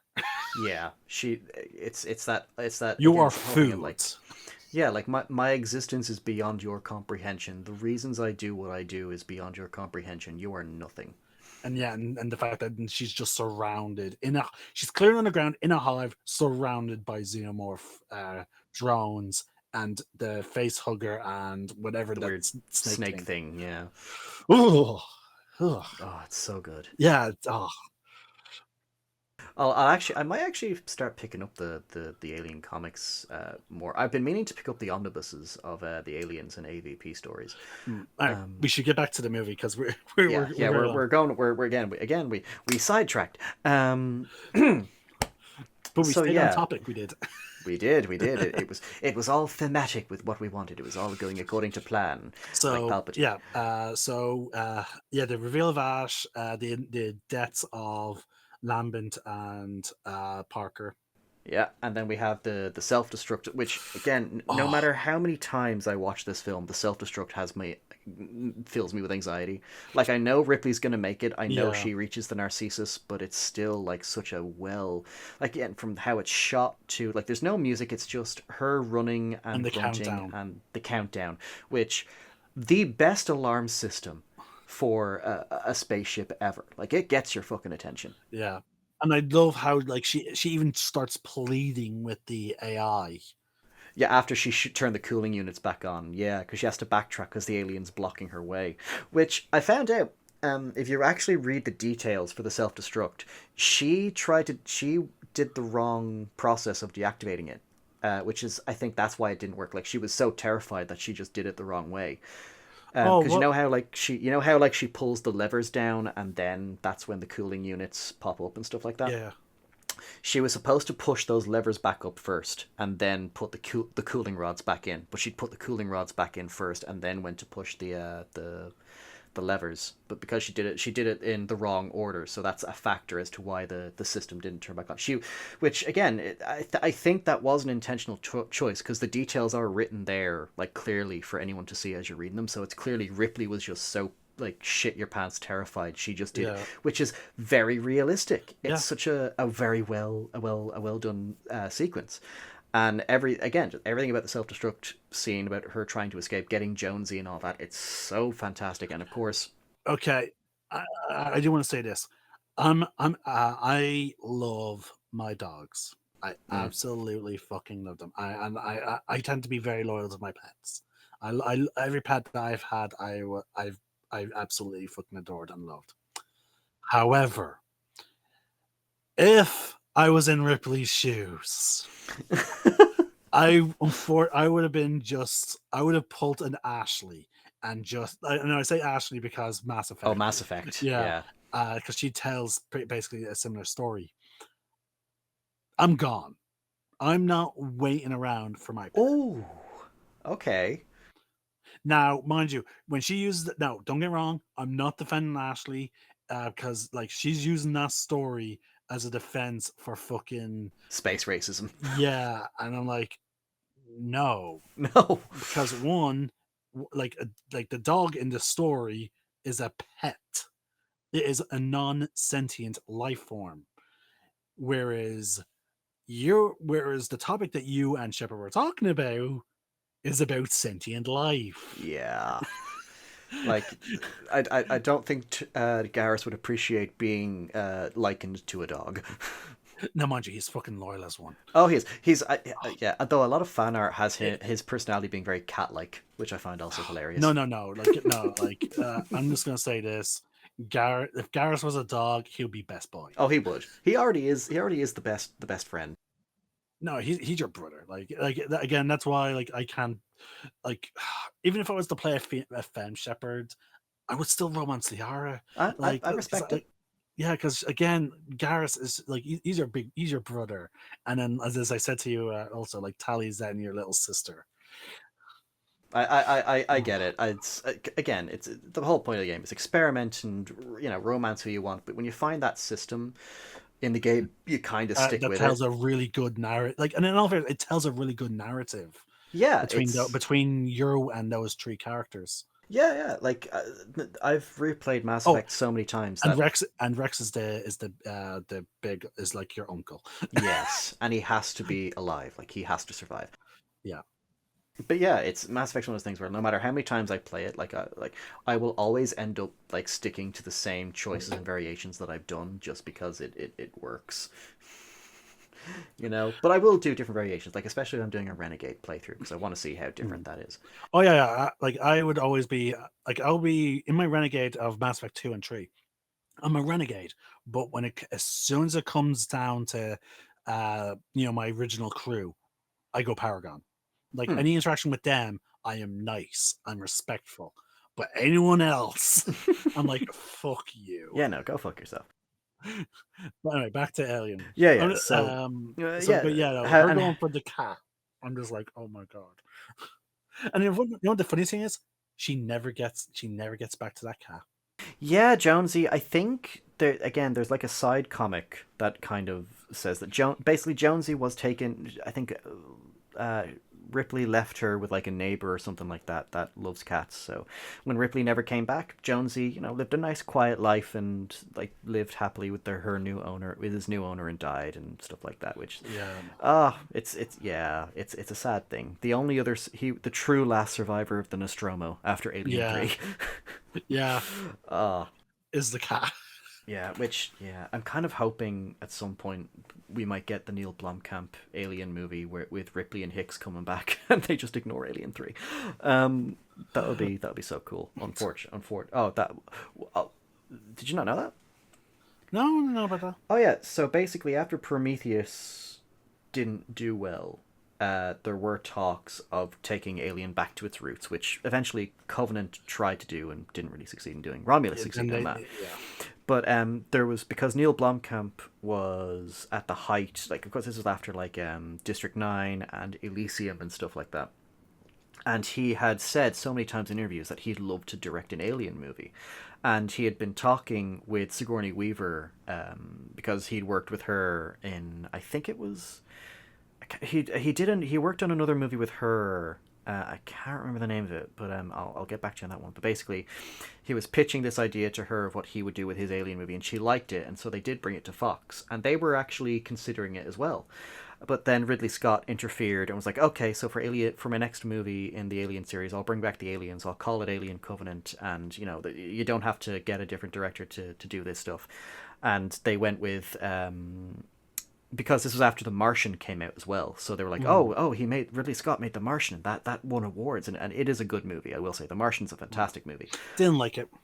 Fair enough. The book's also quite entertaining, but Yeah, so after The Martian came out, and they were like, okay, yeah, no, we'll give Ridley Scott a second chance, and his second chance was Alien Covenant, and so because of that, we may never get the Neil Blomkamp, because there was concept art and everything that Neil Blomkamp himself made. Like Hicks came back, Newt was going to come back. It wasn't going to be the same actor, but Newt was going to be back, and she was going to be much older. I think the movie was going to act like as a passing of the torch between her and Ripley kind of thing, if they did decide to continue on after that. But it looked so interesting, and I'm just very sad we never get that. We'll kind of never get that. So yeah, we get so yeah, she fails to stop the countdown, pleading to Mother. Mother's like, "Bitch, no." Yeah, no. You now have 5 minutes to evacuate the ship. She goes back to see if there's anything she can do to get the fucking Xenomorph to move away from the ship. Yeah. Sees it's gone. She's like, "Oh, I got lucky." Gets onto the ship. Yeah. She thinks it's all grand. Yeah. We get the typical Hollywood. Oh well, she's a female character. We have to have a little bit of the sex appeal. Which she's queuing up to, go into what's it, hypersleep. Yeah. She goes back to the bridge to set the final coordinates on all that stuff. Yeah, and then the alien's just right there. It's so well, because again, you don't notice it. It's like it blends in so well. And I will say as well, again, during the destruct sequence, this is where she finds the nest and she finds Dallas and Brett turning into an egg. We'd already talked about that, but we'll just glance over it. She kills them both with fire, and it's very traumatizing. After her former captain pleads for him to kill her, yeah.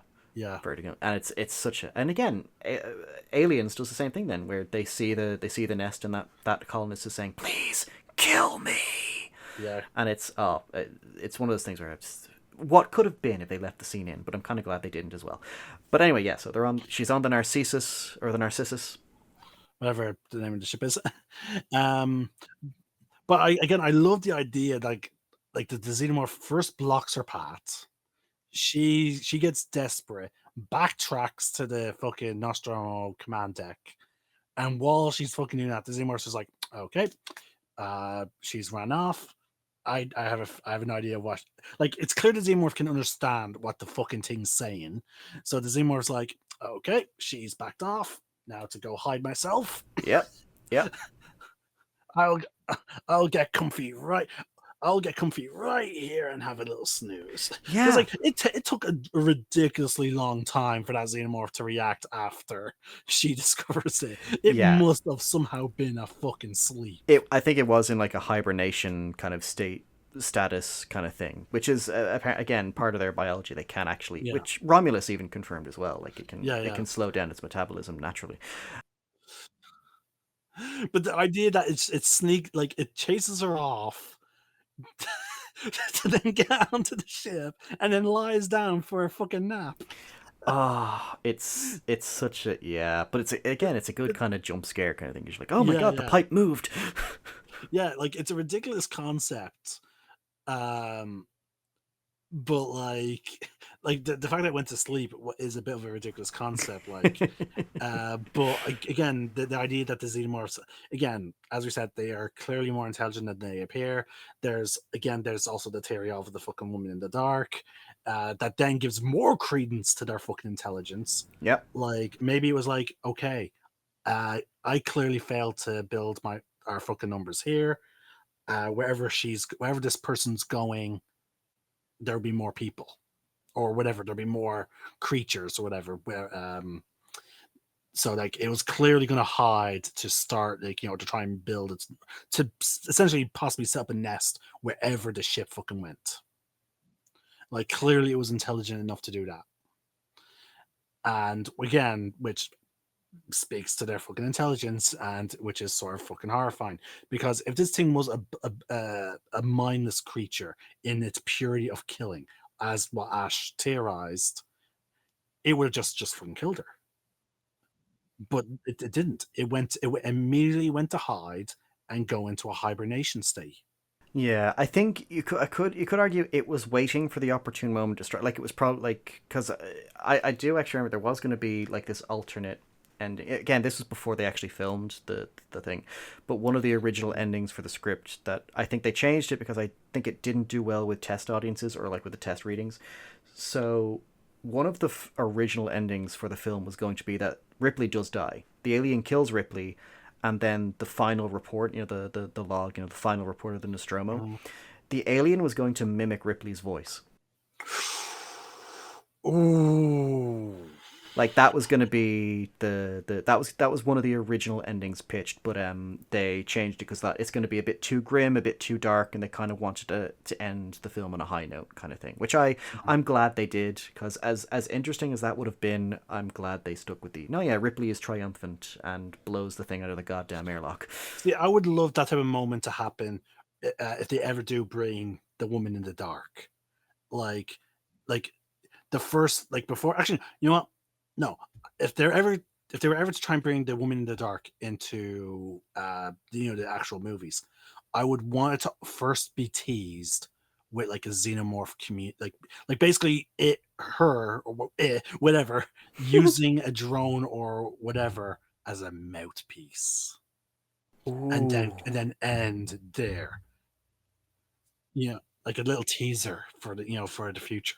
that would be kind of cool. Kind of like what the what's that thing called from Mass Effect? The Reapers. no, not the Reapers. The thing on Novaria. You save the queen or you kill it. Oh, the Rachni The Queen. Arachni, yes, the Arachni Queen. Oh yeah, yeah, Kind of like what it does with the corpses of its yeah, no, oh, yeah. I love that idea so much. I kind of want to see that now. That'll be Oh actually yeah. Now, mind you, I imagine the voice of the woman in the dark being extremely fucking creepy, like oh like yeah, just by her design.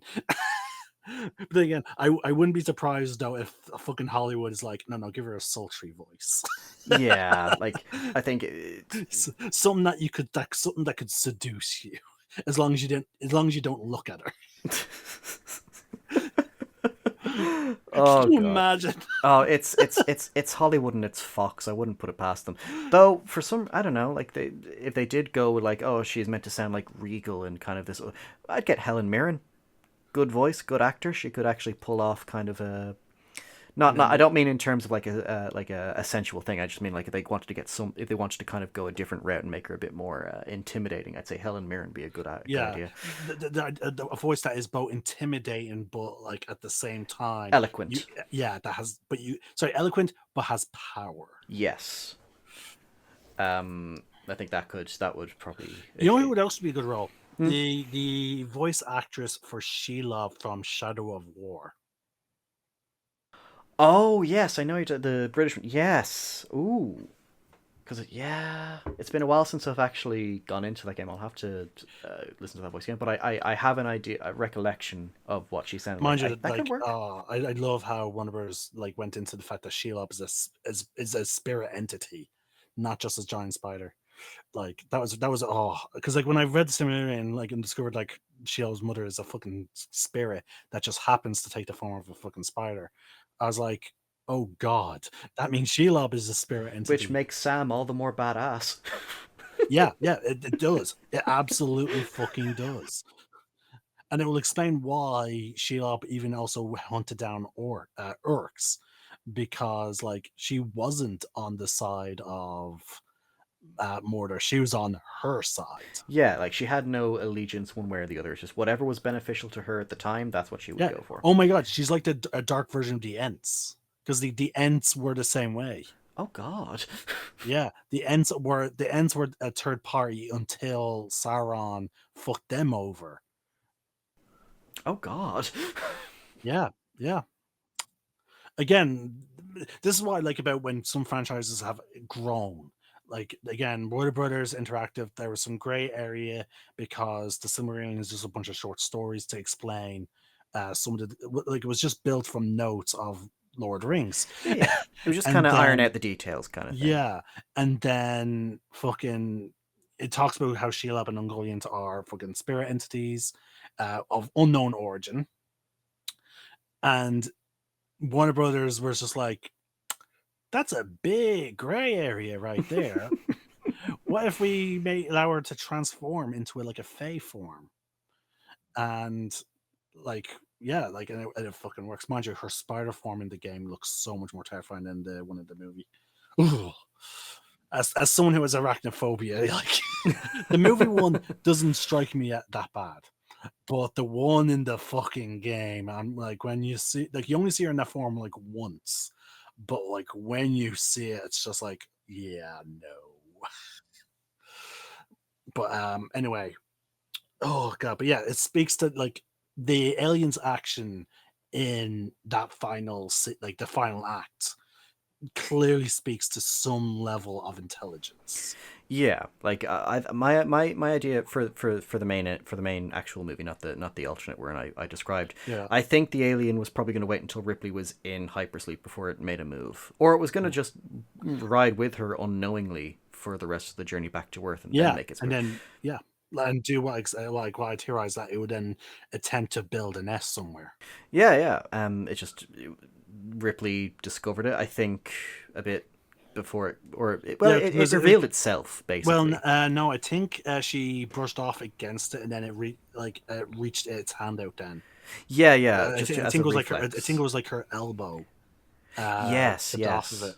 yes. Oh, and then yeah, we've got this fantastic kind of very intense scene. You've got the lights blinking inside the Yeah, and she's Narcissus, backing up like it going into the locker kind of thing, and just, I do like, again, well done to again, fantastic acting on Sigourney Weaver's part, where like she's staring at the alien, she's finally getting a good look at this monster, and like it's just this look in her face where she kind of like, she just takes a deep breath and is like, all right, it's now or no, it's now or now or nothing. never. Yeah, Yeah, because like kind of. she's trapped. She's on a very small vessel Yeah. with this thing. It's just like, it's just you and me. One of us is dying here, and I'm going to make sure it's not me. So it's Yeah, just this fantastic scene. She's singing, the Lucky Star song, and like just getting the gas ready to just shoot out of the vents and stuff like that. You've got yeah, like this fantastic, again, the lighting and the just, it's again no music, it's just the atmosphere of the actual environment followed by the aliens screeching and Ripley's just very heavy breathing of anxiety,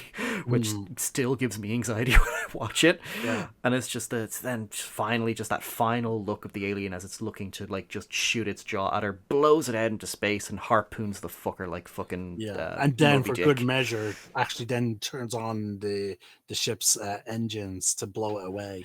Yep, and just fantastic ending to the Like film. she, because again, like she must they must not have been too far from the Nostromo, because didn't they say in Romulus they found its remains near where the Nostromo was? Yeah, yeah, like that's where the film opens up. Like it definitely gets blasted back Back. towards the ship, or it's in that vicinity anyway. Because a lot of people were bringing up, well, because it blew up with a nuclear explosion not once but twice. So why would there be any debris left? And I'm just thinking, well, if you think about it, the initial explosion more than likely blew some of the debris away. The third Yeah. explosion took out what was left, and then the third explosion was just for good measure, basically. So Yeah, but it's the thing is though, like when the engine goes off, the alien is blown back, and presumably behind the ship was the Nostromo. So the alien gets blown back because again, there's no force in space, so by its inertia should just keep on going, back all the way back to the actual Nostromo. wreckage. Yeah, yeah. But then the Nostromo's explosion, like, should have then knocked it away. Um, Or if I'm misremembering the sequence of events, the Nostromo exploding should have then blown the debris forever in all directions, unless something was to stop to get into their path. yeah, I suppose. Well, okay, yeah, because the ship explodes first, and yeah, Ripley blows it out the airlock. Um, yeah, honestly, I will say that's probably just down to the Romulus. I think Romulus is just Made a mistake. intentionally, it made a mistake, and is probably intentionally forgetting details so the movie can happen. Which I can, okay, that's kind of a stupid thing. Maybe they could have found a better way to do it. I thought originally the idea was going to be that they just found Big Chap floating through space, and that's how they brought it back. But no, it's literally near the wreckage of the Nostromo. They reference now maybe we're both wrong, and they don't mention the Nostromo wreckage. Well, no, because it's in the opening of the film. Is it? Yeah, when that drone ship is picking up Yeah, the asteroid. because you see it float, you see it navigating between wreckage. Yeah, you're Yeah, right. yeah. So So yeah, yeah, I think it is one of those things where it's that just wreckage like, all should not right, have been there. yeah, I can kind of I kind of agree to that. They need the movie to happen in some way, but Now, mind you, yeah. we're pointing this out while we're both huge fans of Star Wars, and yet the space combat in Star Wars is actually impossible. That's true, but I think because the difference between I suppose the difference between Alien and Star Wars is Star Wars Alternate, it yeah, different well, not just universe. on it. It is primarily Star Wars is more science fantasy than it is science fiction. Like a lot of the science that works in Star Wars wouldn't actually work in real life. Like you got the lightsabers, you got light speed, you got the laser guns and stuff like that. You've got the Yeah, ships that make noise in space. With Alien, they do try to adhere more to true science. Okay, science. there's a big nuclear explosion in space. I doubt that would kind of happen. But again, it's one of those things where some suspension of disbelief is necessary. But for the most part, the film and the universe adheres to like scientific reasoning for the most part, you know. Mhm. Um, so it is one of those things where yeah, with Alien, there should have been a little bit more kind of Like if cop you on with that one, but now, it's don't get yeah, me wrong though, the way they could have fixed it is they went to the planet and and like they could have had it so that the xenomorph, the remains of the xenomorph, or again, actually, it was in hibernation the whole time, which is terrifying. While it was in hibernation, it was blasted just close enough to only enter orbit of the yeah, planet. and then you could still have it be in that rock formation. Yeah, I think for Romulus there were so many different ways they could have explained bringing Big Chap into it. But I think for the version they went for, I think they clearly just wanted. Oh, look, it's the Nostromo. Remember that? yeah. Which I think I will say But for it's a bit of a nostalgia here.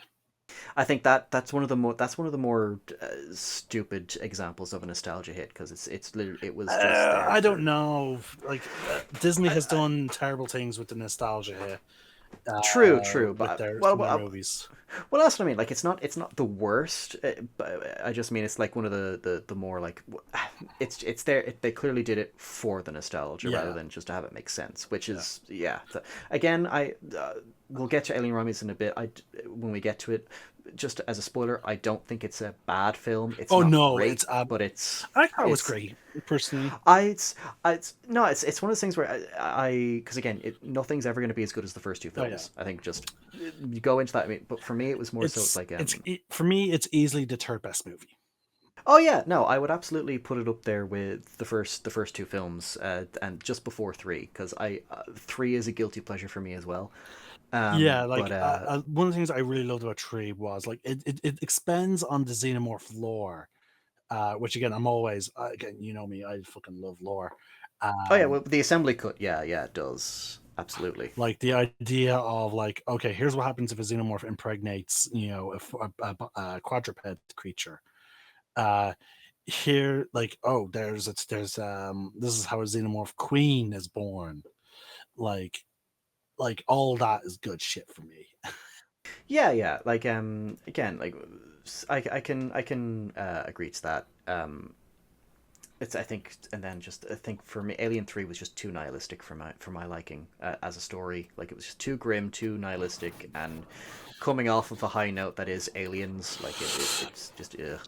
I didn't Um, mind it. I sort of liked the idea that Ripley hated xenomorphs so much she was willing to make the ultimate sacrifice to stop Weyland-Yutani oh no, from. that I didn't mind. Like if you're gonna do an Alien trilogy, I think that's how you end it. You know, like I absolutely agree with you there. Like Ripley's final decision. We're jumping ahead to when we eventually talked about those movies, but Yeah, may as well just bring it up here now, just while we're talking about Romulus. But no, like my thoughts on Romulus is just like I don't think it's a bad movie by any stretch. It's not the worst sequel that this franchise has brought. I still like I'd call it an okay movie. Like it. I have issues. I have my issues with it. We'll get into that the more we talk it when we finally get to talking about it. But it's a movie that I'm not. I don't hate that I saw it. I enjoyed it for what it was, and I will when it comes out on DVD, I'll happily get it, add it to the collection. I'll get the Blu-ray because I think it is a movie that should be enjoyed on Blu-ray just because of the cinematography.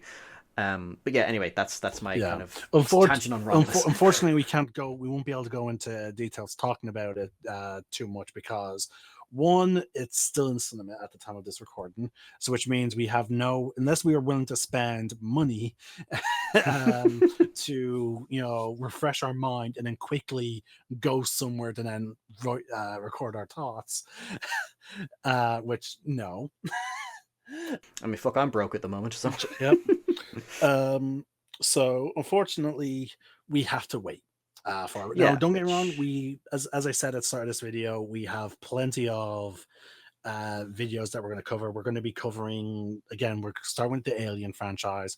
We'll then do Predator, and then we'll do AVP, and then we'll move on to Star Wars, which, like, Star Wars is going to keep us busy for a while. Yeah, we've got the 9 movies, and I think we did say we're going to include what's it called, Rogue One in there as well. Yeah. Now, mind you, some of the talks about some of the Star Wars movies might end up being fucking 2-parters. Yeah, there's a lot, particularly the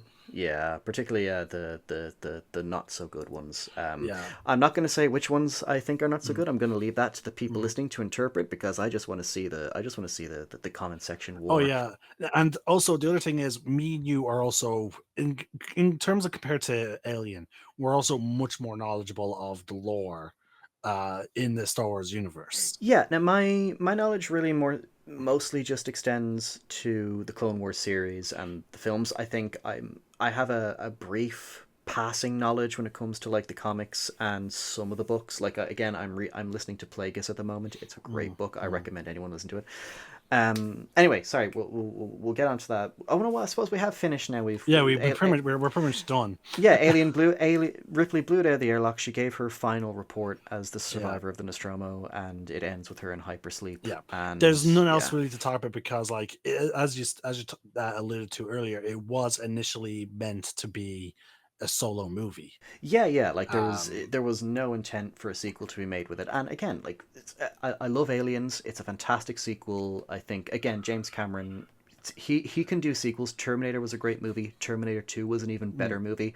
I still think if I had to choose my favorite when it came to Aliens, I would still choose Alien. But I love Aliens just because it's. I think James Cameron. Again, we'll go into more detail when we cover it. To be honest with you, like, it's like, you know what this reminds me of? It's like fucking Oda with One Piece. Like, he had an idea. He's like, you know what? This will be a finish it quickly, move on. But then it just fucking blew up.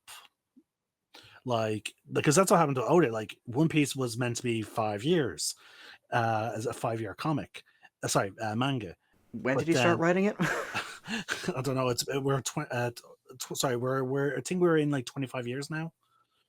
So like, yeah. So dear God, yeah. That's going to be starting its final arc in January or February, I believe. We have now started the Elbaf arc. So, which was one thing that he really, really wanted to get to, and now that we've reached it, it is widely believed that Elbaf is going to be the last arc before like the final arc. So it's like the second last arc, which is a lot of people are like, it better be long, because pretty much every straw hat in each arc has gotten some kind of like big power boost, except for Usopp. Oh yeah, like if his slingshot doesn't turn into a 50 cal, I'll be very disappointed. No, he's never going to use a gun. Mind you, we saw his father do something. For the first, his father has not been shown doing anything throughout the entire 25 years. Oh wait, we finally see his dad? Well, no, we've seen his dad a lot of times, but he never does anything. Oh yeah. Well, I'm just saying, because keep in mind, and for the people listening at home, keep in mind, my knowledge of One Piece so far only extends to the live action on Netflix. Yeah. And for those of you that are probably vomiting at the idea of that right now, I will say I didn't mind the Netflix One Piece. I thought it was actually pretty okay. And the fact, again, Oda signed off on it. He was like watching them like a hawk. So I think as far as anime adaptations go, it's not the worst. Yeah, but the thing is, we finally get to see him do something serious for the first time in the manga. Okay. and it's holy fucking shit. he blow he, okay, you know how like there's a scene in the live action where you see Mihawk slice the ship in half, where basically with essentially an ear slash. Oh yeah. Yeah, he does something like that, but with a gun. He takes down an entire ship with one shot. And so like, yeah, we don't know exactly what he used. All we saw was he has a big ass rifle, um, and then it resulted in like a nuclear explosion. So people are like, did he put hockey in that bullet, or was it like some kind of special bullet? Like people are like what was done to the like how did that result in a big explosion? But anyway, but the thing is, like, yeah, we saw a brief glimpse of Usopp possibly getting observation hockey, but he hasn't gotten a big upgrade since. And the thing is, this is going to Albath is his big thing ever since pre time skip. Ever since he met the giants, Do- Dory and Broggy. He's like, I want to go to Albath and become a great warrior of the sea. Right. And now he's going there, the land of the Vikings. So everyone's like, please let him come away with some kind of new like fighting tactics or abilities and whatnot. Like have him actually fully awaken his hockey. Because like he only used it by accident last time. But yeah, no, folks. So yeah, again, we'll eventually talk about One Piece when we get to season 2. Yep. I will say again because I enjoyed the first season because again Yeah. I again as I said my knowledge of One Piece is pretty much only that. I've never read the manga. I've never watched the anime. I don't mind the live action show. The cast was good. I thought it Oh was yeah, well no, written. that I do have issues which we've discussed yeah, in the past. yeah. My only issue again is the fact that Zoro doesn't use Tree Sword style. Yeah, and mine has more to do with just certain instances of dialogue. But that's again, if you guys are interested, myself and Celtic talked about it. It's on Yeah, his channel. it's actually what sparked someone to push us to do the Ludo Chat videos, which Yes, then sparked us into doing these videos. it's amazing how things fall into place. Yeah, But yeah, and just for the final thoughts on Alien as a film. Okay, so for the most part, as you probably know, we were talking about the director's cut. I would say, if you're watching Alien for the first time, watch the theatrical cut and then watch the director's cut yeah. because I think the theatrical release it's the better experience, and then the director's cut is just a nice way to kind of give you like nice little Easter egg details and other stuff that you never really made it. And then for Aliens, always watch the director's cut. Yeah.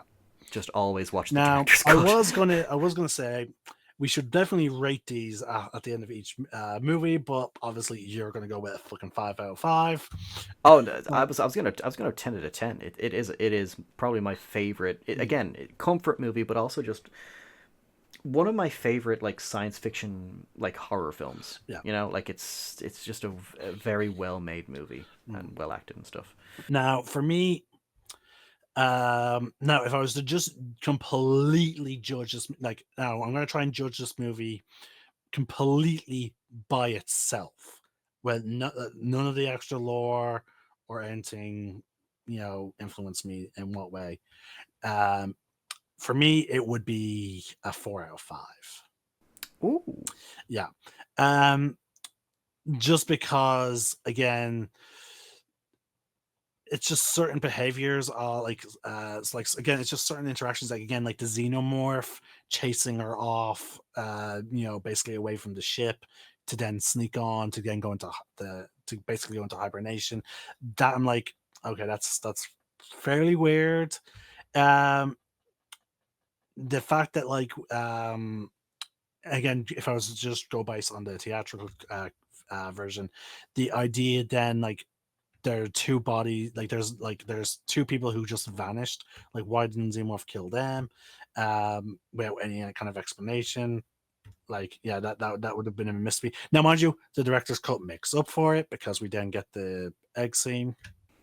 well, no, because the I think the director's cut is one of those things where it's like in the theatrical release, I think you're just supposed to think, okay, it killed them off screen, and then Parker and Lambert are the only deaths we see on screen, Yeah, but kind of the thing. fact And that then, Parker references that like there's no body or anything like that, like well, that's what I mean, because like it's kind of implied. You can take that then through implication that it's he killed Dallas somewhere else.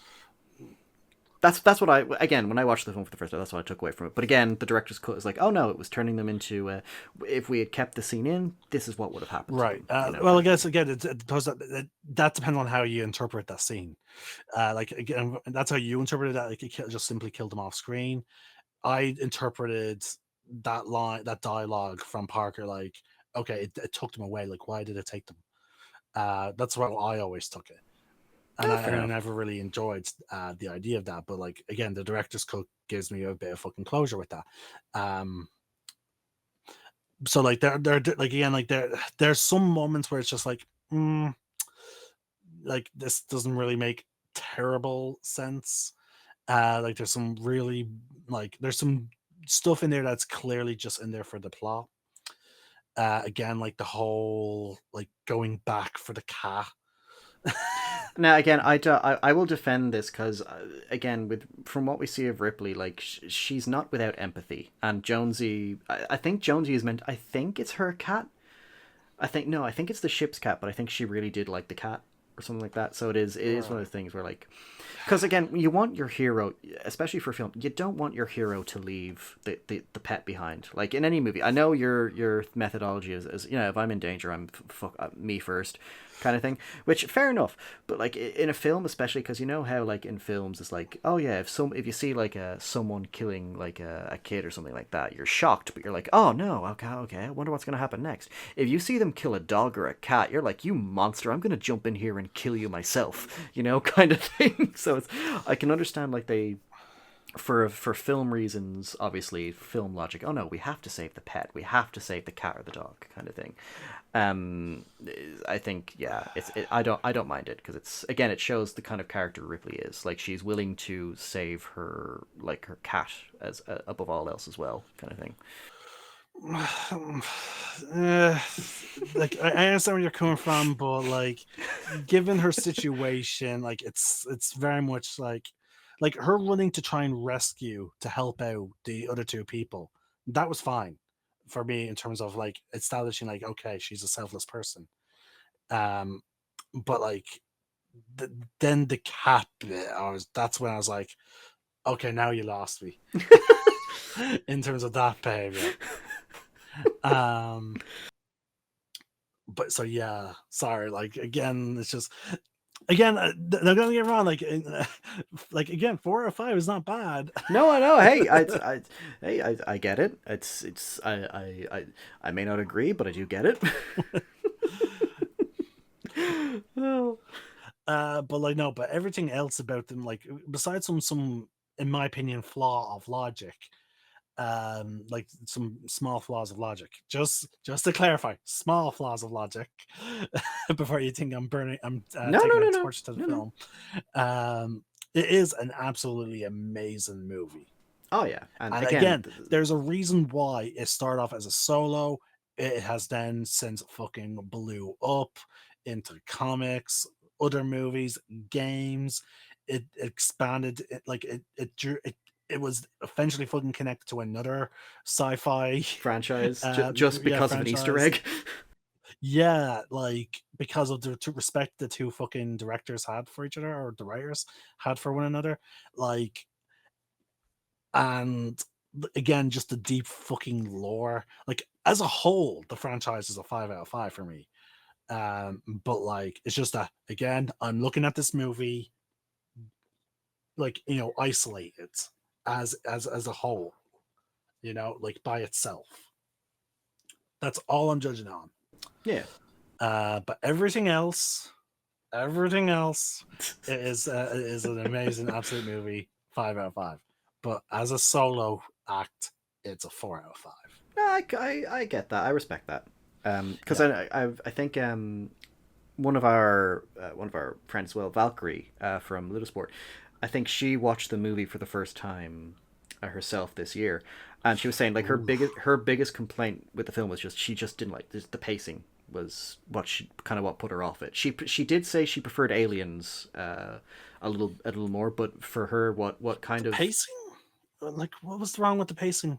I honestly, when it comes to people watching Alien for the first time, that's especially the first film. I have heard that as a complaint. Like it's such a slow pace at the start before things actually kick off because Because it's establishing. I know, but I can understand. It's kind of like because that's kind of my thing with the Two Towers. Like I do, don't get me wrong, fantastic film. I love it, but Oh yeah, the action doesn't kick in until like the end. honestly, no, it's not just that. It's the ends. Like honestly, that's the only section that kind of like again well acted, well written. It's just the pacing kind of puts me off a little bit for that. So even in the extended cut, like, and I still think you it's know what we should add a lot. We should probably do the Lord of the Rings, like the Middle Earth movies as well. Like. Oh, I'd be happy to talk about Lord. Oh, again, folks, this whole fucking series is just growing. You're seeing the catalyst. Much nerdom going on. You're watching the genesis of something wonderful. Again, this is not to once again advertise this YouTube channel, but the Super Coen Brothers, they're now doing a chapter by chapter like book club of the Harry Potter books. Like they read a chapter every week, and then they make notes. Now again, these guys have already read the books like who knows how many times, but like they're now doing it again at a slower pace, and then they do a video every weekend. Tomorrow the next video is actually uploaded. It's going to be uploaded tomorrow. They're currently on Prisoner of Azkaban, and basically I'm watching their videos on their new channel called Through the Gryffindor, which is what they're, because they don't want to put this on their channel because like this is purely about the Harry Potters, where their other channel is about like actually it's all about their interests in terms of movies and books. Now mind you, they do predominantly put Harry Potter stuff up, but they do also have like stuff about like the Disney movies, which I don't watch because I have issues with Disney. Who doesn't? But at the end of True to Gryffindor, they read a review, and the reviews would have questions. And as they're trying to answer the question, you then see them actually create a video that will show up on Super Coen Brothers, like a what if. Like a series that they did not too long ago was what if James Potter kept the invisibility cloak instead of lending it out to Dumbledore, because like Dumbledore actually asked about it and James gave it to him, and because like Dumbledore had a suspicion that it was a deadly, one of the Deathly Hallows, and so the idea is what if Dumbledore never asked for it, and it was like, and James had it the whole time, so that's like, so you literally see one of their what if videos being created while they're doing another video. Oh, fucking great. So like this is essentially what's happening. Yeah. We're like, oh, like this issue, and then like, ooh, we should probably talk about it. Oh god, yeah. Absolutely. And I'm looking forward to all of this now. It's gonna be, and I'm again because I'm for me personally, I'm looking forward to introducing you to Stargate. I know you've crossed the line on Star Trek. I respect that, but I'm excited to get your thing with Star, because I know you love lore. Stargate has probably some of the best lore. Okay, you know what? I'll just because you're our good friend, I will allow this. I'll allow this instead, like just like on top of this Stargate. I'm not sure if it's your cup of tea, but I think you are a fan. I will allow Doctor Who.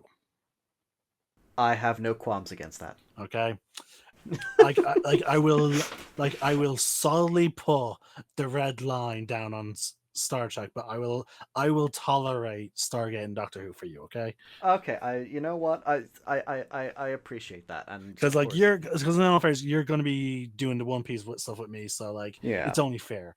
Fair enough. Mind you, my thing is shorter. Really, One Piece?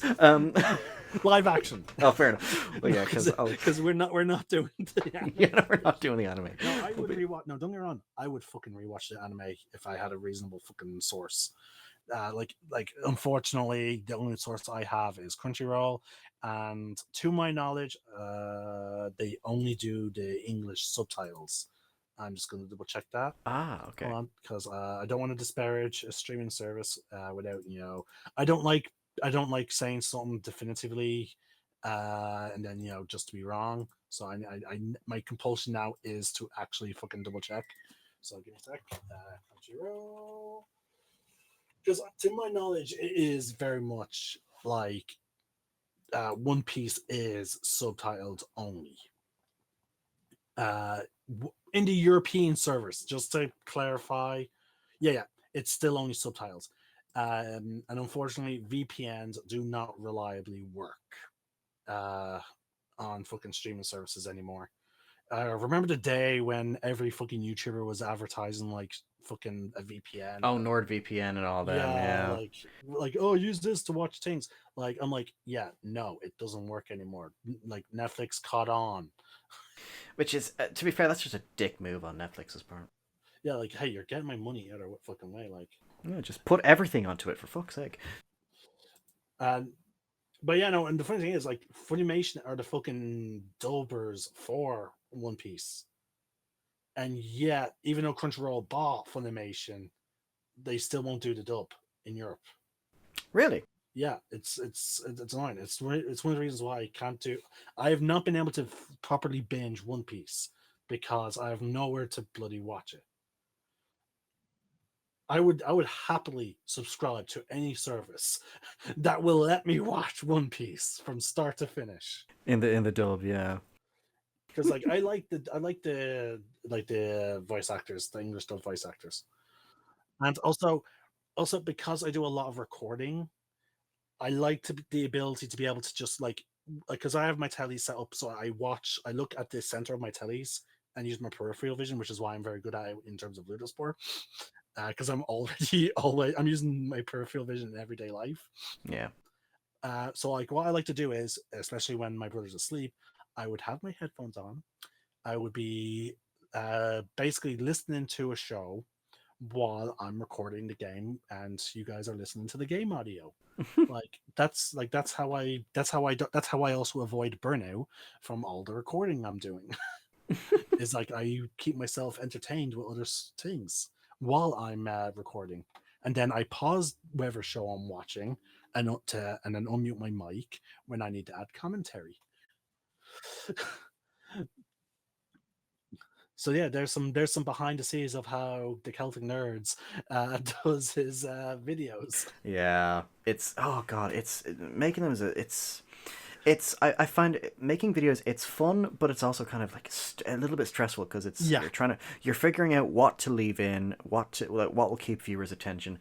But because for me as well, because the big issue I have is like microphone level, like volume level for the microphone, which is why I record like as I'm doing right now, like I'm recording the audio for this separately on Audacity, and then I have to find.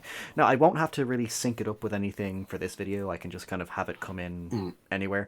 But when it comes to like the actual like with the Alien Isolation playthrough too much, like I actually have to actively find a way to sync up the audio properly yeah, with the gameplay footage, which again it is kind of easy, but it still takes some time, yeah. you know. And So it's which is one of the reasons why you seem to stick to only one Let's Play at a time, like from what I kind of, yeah. understand. Sometimes, yeah. Other times it's kind of like so like I'll kind of switch in between. So it's like, okay, so I did a few episodes of Tomb Raider. Now I'm Mm, doing Alien Isolation. I yeah. might go on to. I definitely want to on Twitch. I might actually start streaming Arkham Asylum. Like that's definitely something I want because I love that game so Yeah. much. Well, because since you actually edit your videos, I would probably advise against taking on too much. Oh no, yeah, absolutely. Because like I'm not you gonna see, do anything until it's like I have time kind of thing. oh yeah, like because you see what I'm like, and I don't even do editing. I proudly keep my videos raw. Yeah, Uh, yeah. and unfortunately, like it's still quite stressful, even with my new scheduling system, which took some pressure off me. So yeah, folks, as you probably know, watching this, I tend to upload like 5 videos for 5 days of the week from Monday to Friday, and I'm doing 3 Let's Plays. The Dragon Age and the Assassin's Creed ones, not too stressful because I'm doing it quest by quest. Now, however, the stars the Old Republic ones, because of the way the MMO is set up and because how one quest quickly leads into another quest. I have to do it zone by zone, which means every video is roughly an hour long, even though I'm now taking shortcuts in terms of the traveling, which I started doing on Hot. I don't know if those videos have gone live yet, but you'll see, for example, like there'll be moments where I'm about to leave, I'm on my way to a quest location, and then I would pause. Like, what I would do is I would pause the recording, get to the location near the location, I would unpause the recording, and then carry on from there. So to you guys, it looks like I'm teleporting instantaneously, but it's typically a full day of recording for me to get all 5 Yeah. videos recorded. Because again, it is, again, even with the edits, it's still reaching an hour per episode. Oh, And absolutely. Like it's yeah. like that is 5 hours while I'm trying to then Mm. balance fucking my responsibilities. And now we have these 2 videos that we're now doing. Yeah. Oh god, this is gonna be fun because I'm clocking in at 4 hours now, Yeah, both yeah, in yeah. terms We of should wrap video and this. We audio. should wrap this up now. Yeah, yeah. So yeah, So a so little I behind the hope. scenes though is nice for people like Yeah, yeah, people whoever's sticking with us for the 3 hours and 30 minutes. You got a little bit of a behind the scenes at Skullduggery Gaming and the Celtic Nerd. yeah. Like, cause like when I'm recording gameplay footage, like with the Alien isolation footage that a lot of people watching this will see. You've got a sneak preview of episode 3, by the way, for most of you. But the 3 episodes, including the 2 I've already published, they're all based off of a 2-hour gameplay session I did. So I've just been editing them consecutively to shorten. I still don't know if I can go beyond like 20 something minutes on my videos. So I'm trying to make sure I keep them as like 20 minutes or slightly underneath, Yeah, just to you're be on the trying safe to side. keep them to be somewhat bite-sized. Well, not just that, it's just that the last time I tried to publish anything longer than 15 minutes, YouTube told me to go fuck myself. Really, I rarely have any issue doing my I fucking think Stars I Go Folk think videos. I think it's changed now. I think as long as you have a verified Google account, I think you can publish for longer than 15 minutes, which I Ah, have. So I think because I again my last Alien Isolation upload was like 22 minutes long, and it was fine. So I think I can start publishing longer now. So hopefully I'll tweak some of the audio stuff for this when I publish it. But hopefully I can get mm. like the full 3 to 4 hours of this If you uploaded. need to make it a 3 part, like 3 parts Yeah, of worst 4 come for you. worst comes to worst, that'll probably be what I have to do. I'm hoping it doesn't have to, but I quite like because I do like long form discussion. Like I've told you before, like there's Yeah. a group I watch called Every Frame of Pause, and they do similar stuff. Like they will spend like hours talking about like one scene from a film and just break. Mm. Well, not hours, but like they'll spend a lengthy time like talking about like the Oh first yeah. 5 minutes of a film, and it's always fun. And that's what I like about this, like And again, especially with like yeah, it's like again, it's because like we're talking about this the topic, but also like we're organically discussing like we're like sorry, the discussion is very organic as yeah. opposed to like because we're like folks, we're like no all the 3 hours and 30 minutes that sorry 3 hours and 40 minutes that we spent discussing all the shit that we have been talking about. Like, again, majority of it was the Alien franchise. Like, none of this, we do not have like notes in front of us. Yeah. Like we all we did for this video was watch the Alien movie today. Now, obviously, we did not watch them together because unfortunately, we do not live close enough to each other to hang out. Yeah, for no, that no. type We, of we stuff. we watched it in our own time. Yeah. Mind you, oh god, if we were close enough, we could actually do some Lewis bar. We could actually record fucking footage for Lewis bar. That'd be grand. Yeah, that would be very fucking handy. But anyway, um, but yeah, we watched the movies. We then tried to set up a call Yeah. via Discord. Provided Discord doesn't fuck over. Yeah, there was about 30 minutes of us trying to get Discord to work, and then to get Google Chat to work, and then we just start talking. That's it. That was the process for this video. And that's it. And I will say I will say this has been a nice reprieve from just recording gameplay. I will say, even though I did enjoy our Fireteam Oh yeah, playthrough as well, which I will be releasing. I think maybe once I'm done with the Alien Isolation stuff, I'll probably edit that footage again. yeah. But I would also love to play that game with you again because Oh it's yeah, no, so we fun. will. It's We'll so fun. probably play some more to get some new footage. Not just that, just in general, it's a fun game. Oh yeah, no, it is. It is a fun game, mind you. Again, hopefully, once I pay for my tickets to where, I am hoping to get my hands on Space Marine 2. Same. That Oh, looks amazing, and I saw some of the customization you can do, and I'm like, yes. the Warhammer lover inside you is like, yes. Because like again, like that's because like see when I play 40K, I don't build a pre-made army. I build my chapter, my legion. Like I'm not playing fucking like okay, I use Alpha Legion rules for my army, but they are not Alpha Legion. They're not painted like Alpha Legion. They are the Shadow Spartans. Like they are painted black with red trim, and I only paint my army's insignia on them, which again is just the simple like like arrow point that Spartans had on their shields. It's that, but I do not paint that on them until they get a kill in battle. Like I have lore for my army, and but like, and again, I have a Raven Guard army. I actually do have a loyalist army. Okay, I say loyalist, but like I do have a Space Marine army. But like I even wrote lore. They're called the Shadow Shrikes, and they are basically secretly Alpha Legion. So like yeah, like that. So I love the customization aspect of 40K, and the fact that I saw images of it in Space Marine 2, I'm like, yeah, Shadow Shrikes. I'm making my Shadow Shrike character.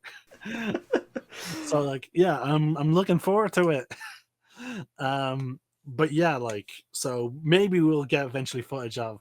Unfortunately, I don't know if we probably maybe we'll do a video if we both get because like you're planning on getting an Xbox Series X.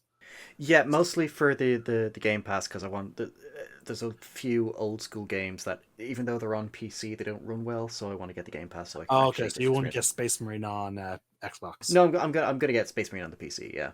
Okay, so you trust you trust your PC. Like Well, I mean, I built it specifically so it could run Cyberpunk, and it didn't burst my waves oh, then. So, okay, yeah. If it can run Cyberpunk, wait, well, I'm pretty sure with because I upgraded the graphics card and the power supply recently because my PC. oh For yeah, those of you that don't know, the reason why I had such a bit of a hiatus from uploading, first of all, life got in the way. Secondly, I wanted to start uploading as soon as I could, but my PC decided, no, I'm gonna just you can fuck off now. So I had to wait. how high of a graphic settings is the Cyberpunk? Cyberpunk, I haven't checked actually. I'll have to double check that later. But Because I if, do know if you like, didn't tweak it, then it defaults to whatever your engine's capable of. oh yeah, no, like personally, I did kind of lower it because I just as much as I trust the PC I built, I still wanted to be on the air on the side of caution. Fair But enough. I feel a bit more comfortable with particularly because I think I tried recently what's it Sea of Thieves, and I turned because the water Oh effects God, in the that game water. Yeah. it hasn't been known to cause many a console to turn into an oven, Yeah. but it ran that fine with the high detail on it, so I think it can handle Cyberpunk. I'm Again, probably not going the to turn RTX on the though. only critique I have of Sea of Thieves is the goddamn like you cannot reliably play. If you have a group of friends that is more than fucking four, you're fucked. Really? Yeah, because you can't if you have a max crew on a server, you can't invite your friends to play with you. Oh shit! Like yeah, the galleon is the largest ship you can play on, and if your friends try to join you, like if your friends played clicked play as well, they will be booted to a different server on their own galleon. Oh, that's stupid. So yeah, like now mind you, they do have workarounds with private servers, but the thing is though, but you cannot progress You on can't the private. progress in private servers? No, Oh, that's bullshit. Because I really don't like the community in like public like servers. see like and now again the reason why they explained why they don't want people to invite like their friends to be on multiple ship crews on one server is because they don't want like the PvP players to essentially invite all their basically to have an armada attacking people who are just trying to play the game. But that's what I mean. Like, I'd rather have a private server that was just your friends only, so you could all just explore the game yourself, kind of Which thing. you can But do, but it's just that you won't progress. You can save tall tale progression, and you do not level up your faction I know, alliance. and that's what I mean. Like, so that's kind of stupid because then I have no choice but to go into public servers with friends, and then like when I'm having fun, just be interrupted by a bunch of assholes that decided, hey, we're just going to interrupt your Yeah. day, and it's But imagine if if groups of them imagine if there were 8 asshole players, and 4 of them were on galleons. Sorry, 8 of them were on 2 different galleons hunting you down. yeah. Yeah, Actually, so that's a good point. that's the reason why they're like, okay, yeah, no. But again, at the same time, it would then lead, like for me, my friends who are a group of like 6, to be on 2 brigs, defending each other, helping each other out. Like, so yeah, it would make PvP a bit more risky, but it would also create stories of players banding together to defend one another. So yeah, again, I can see their logic of why they didn't want to do it because if it could potentially lead to the PvP players outnumbering PvE players, but like at the same time, having that extra advantage for the PvE players, if they do manage to have a group of friends, could then encourage them to try the PvP when they're forced to defend themselves. So anyway, maybe one day they'll pull a GTA online where you can progress your shit in When you're private yeah, servers yeah, and you're just with because friends. you used to not be able to do that in GTA Online. In GTA Online, you could only progress your business stuff if you were playing in a public server. But then Really? yep. But then at some point they were like, you know what? No. There's too many griefers. Yeah. So from now on, you can progress your stuff on your private servers, which I'm like, yay! But I can't accomplish anything because I need people. And unfortunately, I have no one to play GTA Online with.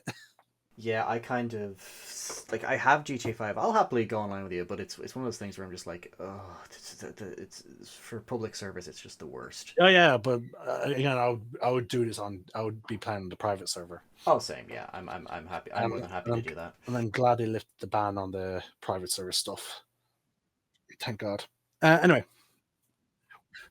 so yeah, again, there's reasons why we do things the way we do them on for our channels. Oh, God, absolutely. Yeah, it's. Oh God. Like me trying to do 20 videos a fucking week uh, is pretty exhausting. Which I might be cutting that down to 15. Sorry, to 17 videos a week. Hold on. No, 25 videos. Sorry, it was 25 videos a week for me. But it might be cut down to 17 because folks, these like nerd talks, because of how long they are, where I'm probably going to dedicate a day to this, like to this video. So this video will be going. If you're watching this, it's the day. So I keep forgetting I'm no longer streaming. So if you're watching this on Tuesday, Tuesday will be dedicated to whatever, like to the side chat, and then Monday will be dedicated to the Ludo chat, and then Wednesday, Thursday, and Friday will be dedicated to my Let's Plays. So yeah, so there you go. I'm the Celtic Nerd. I have been Skull. One name, One Sky, and we hope you enjoyed. and we're off. Ah.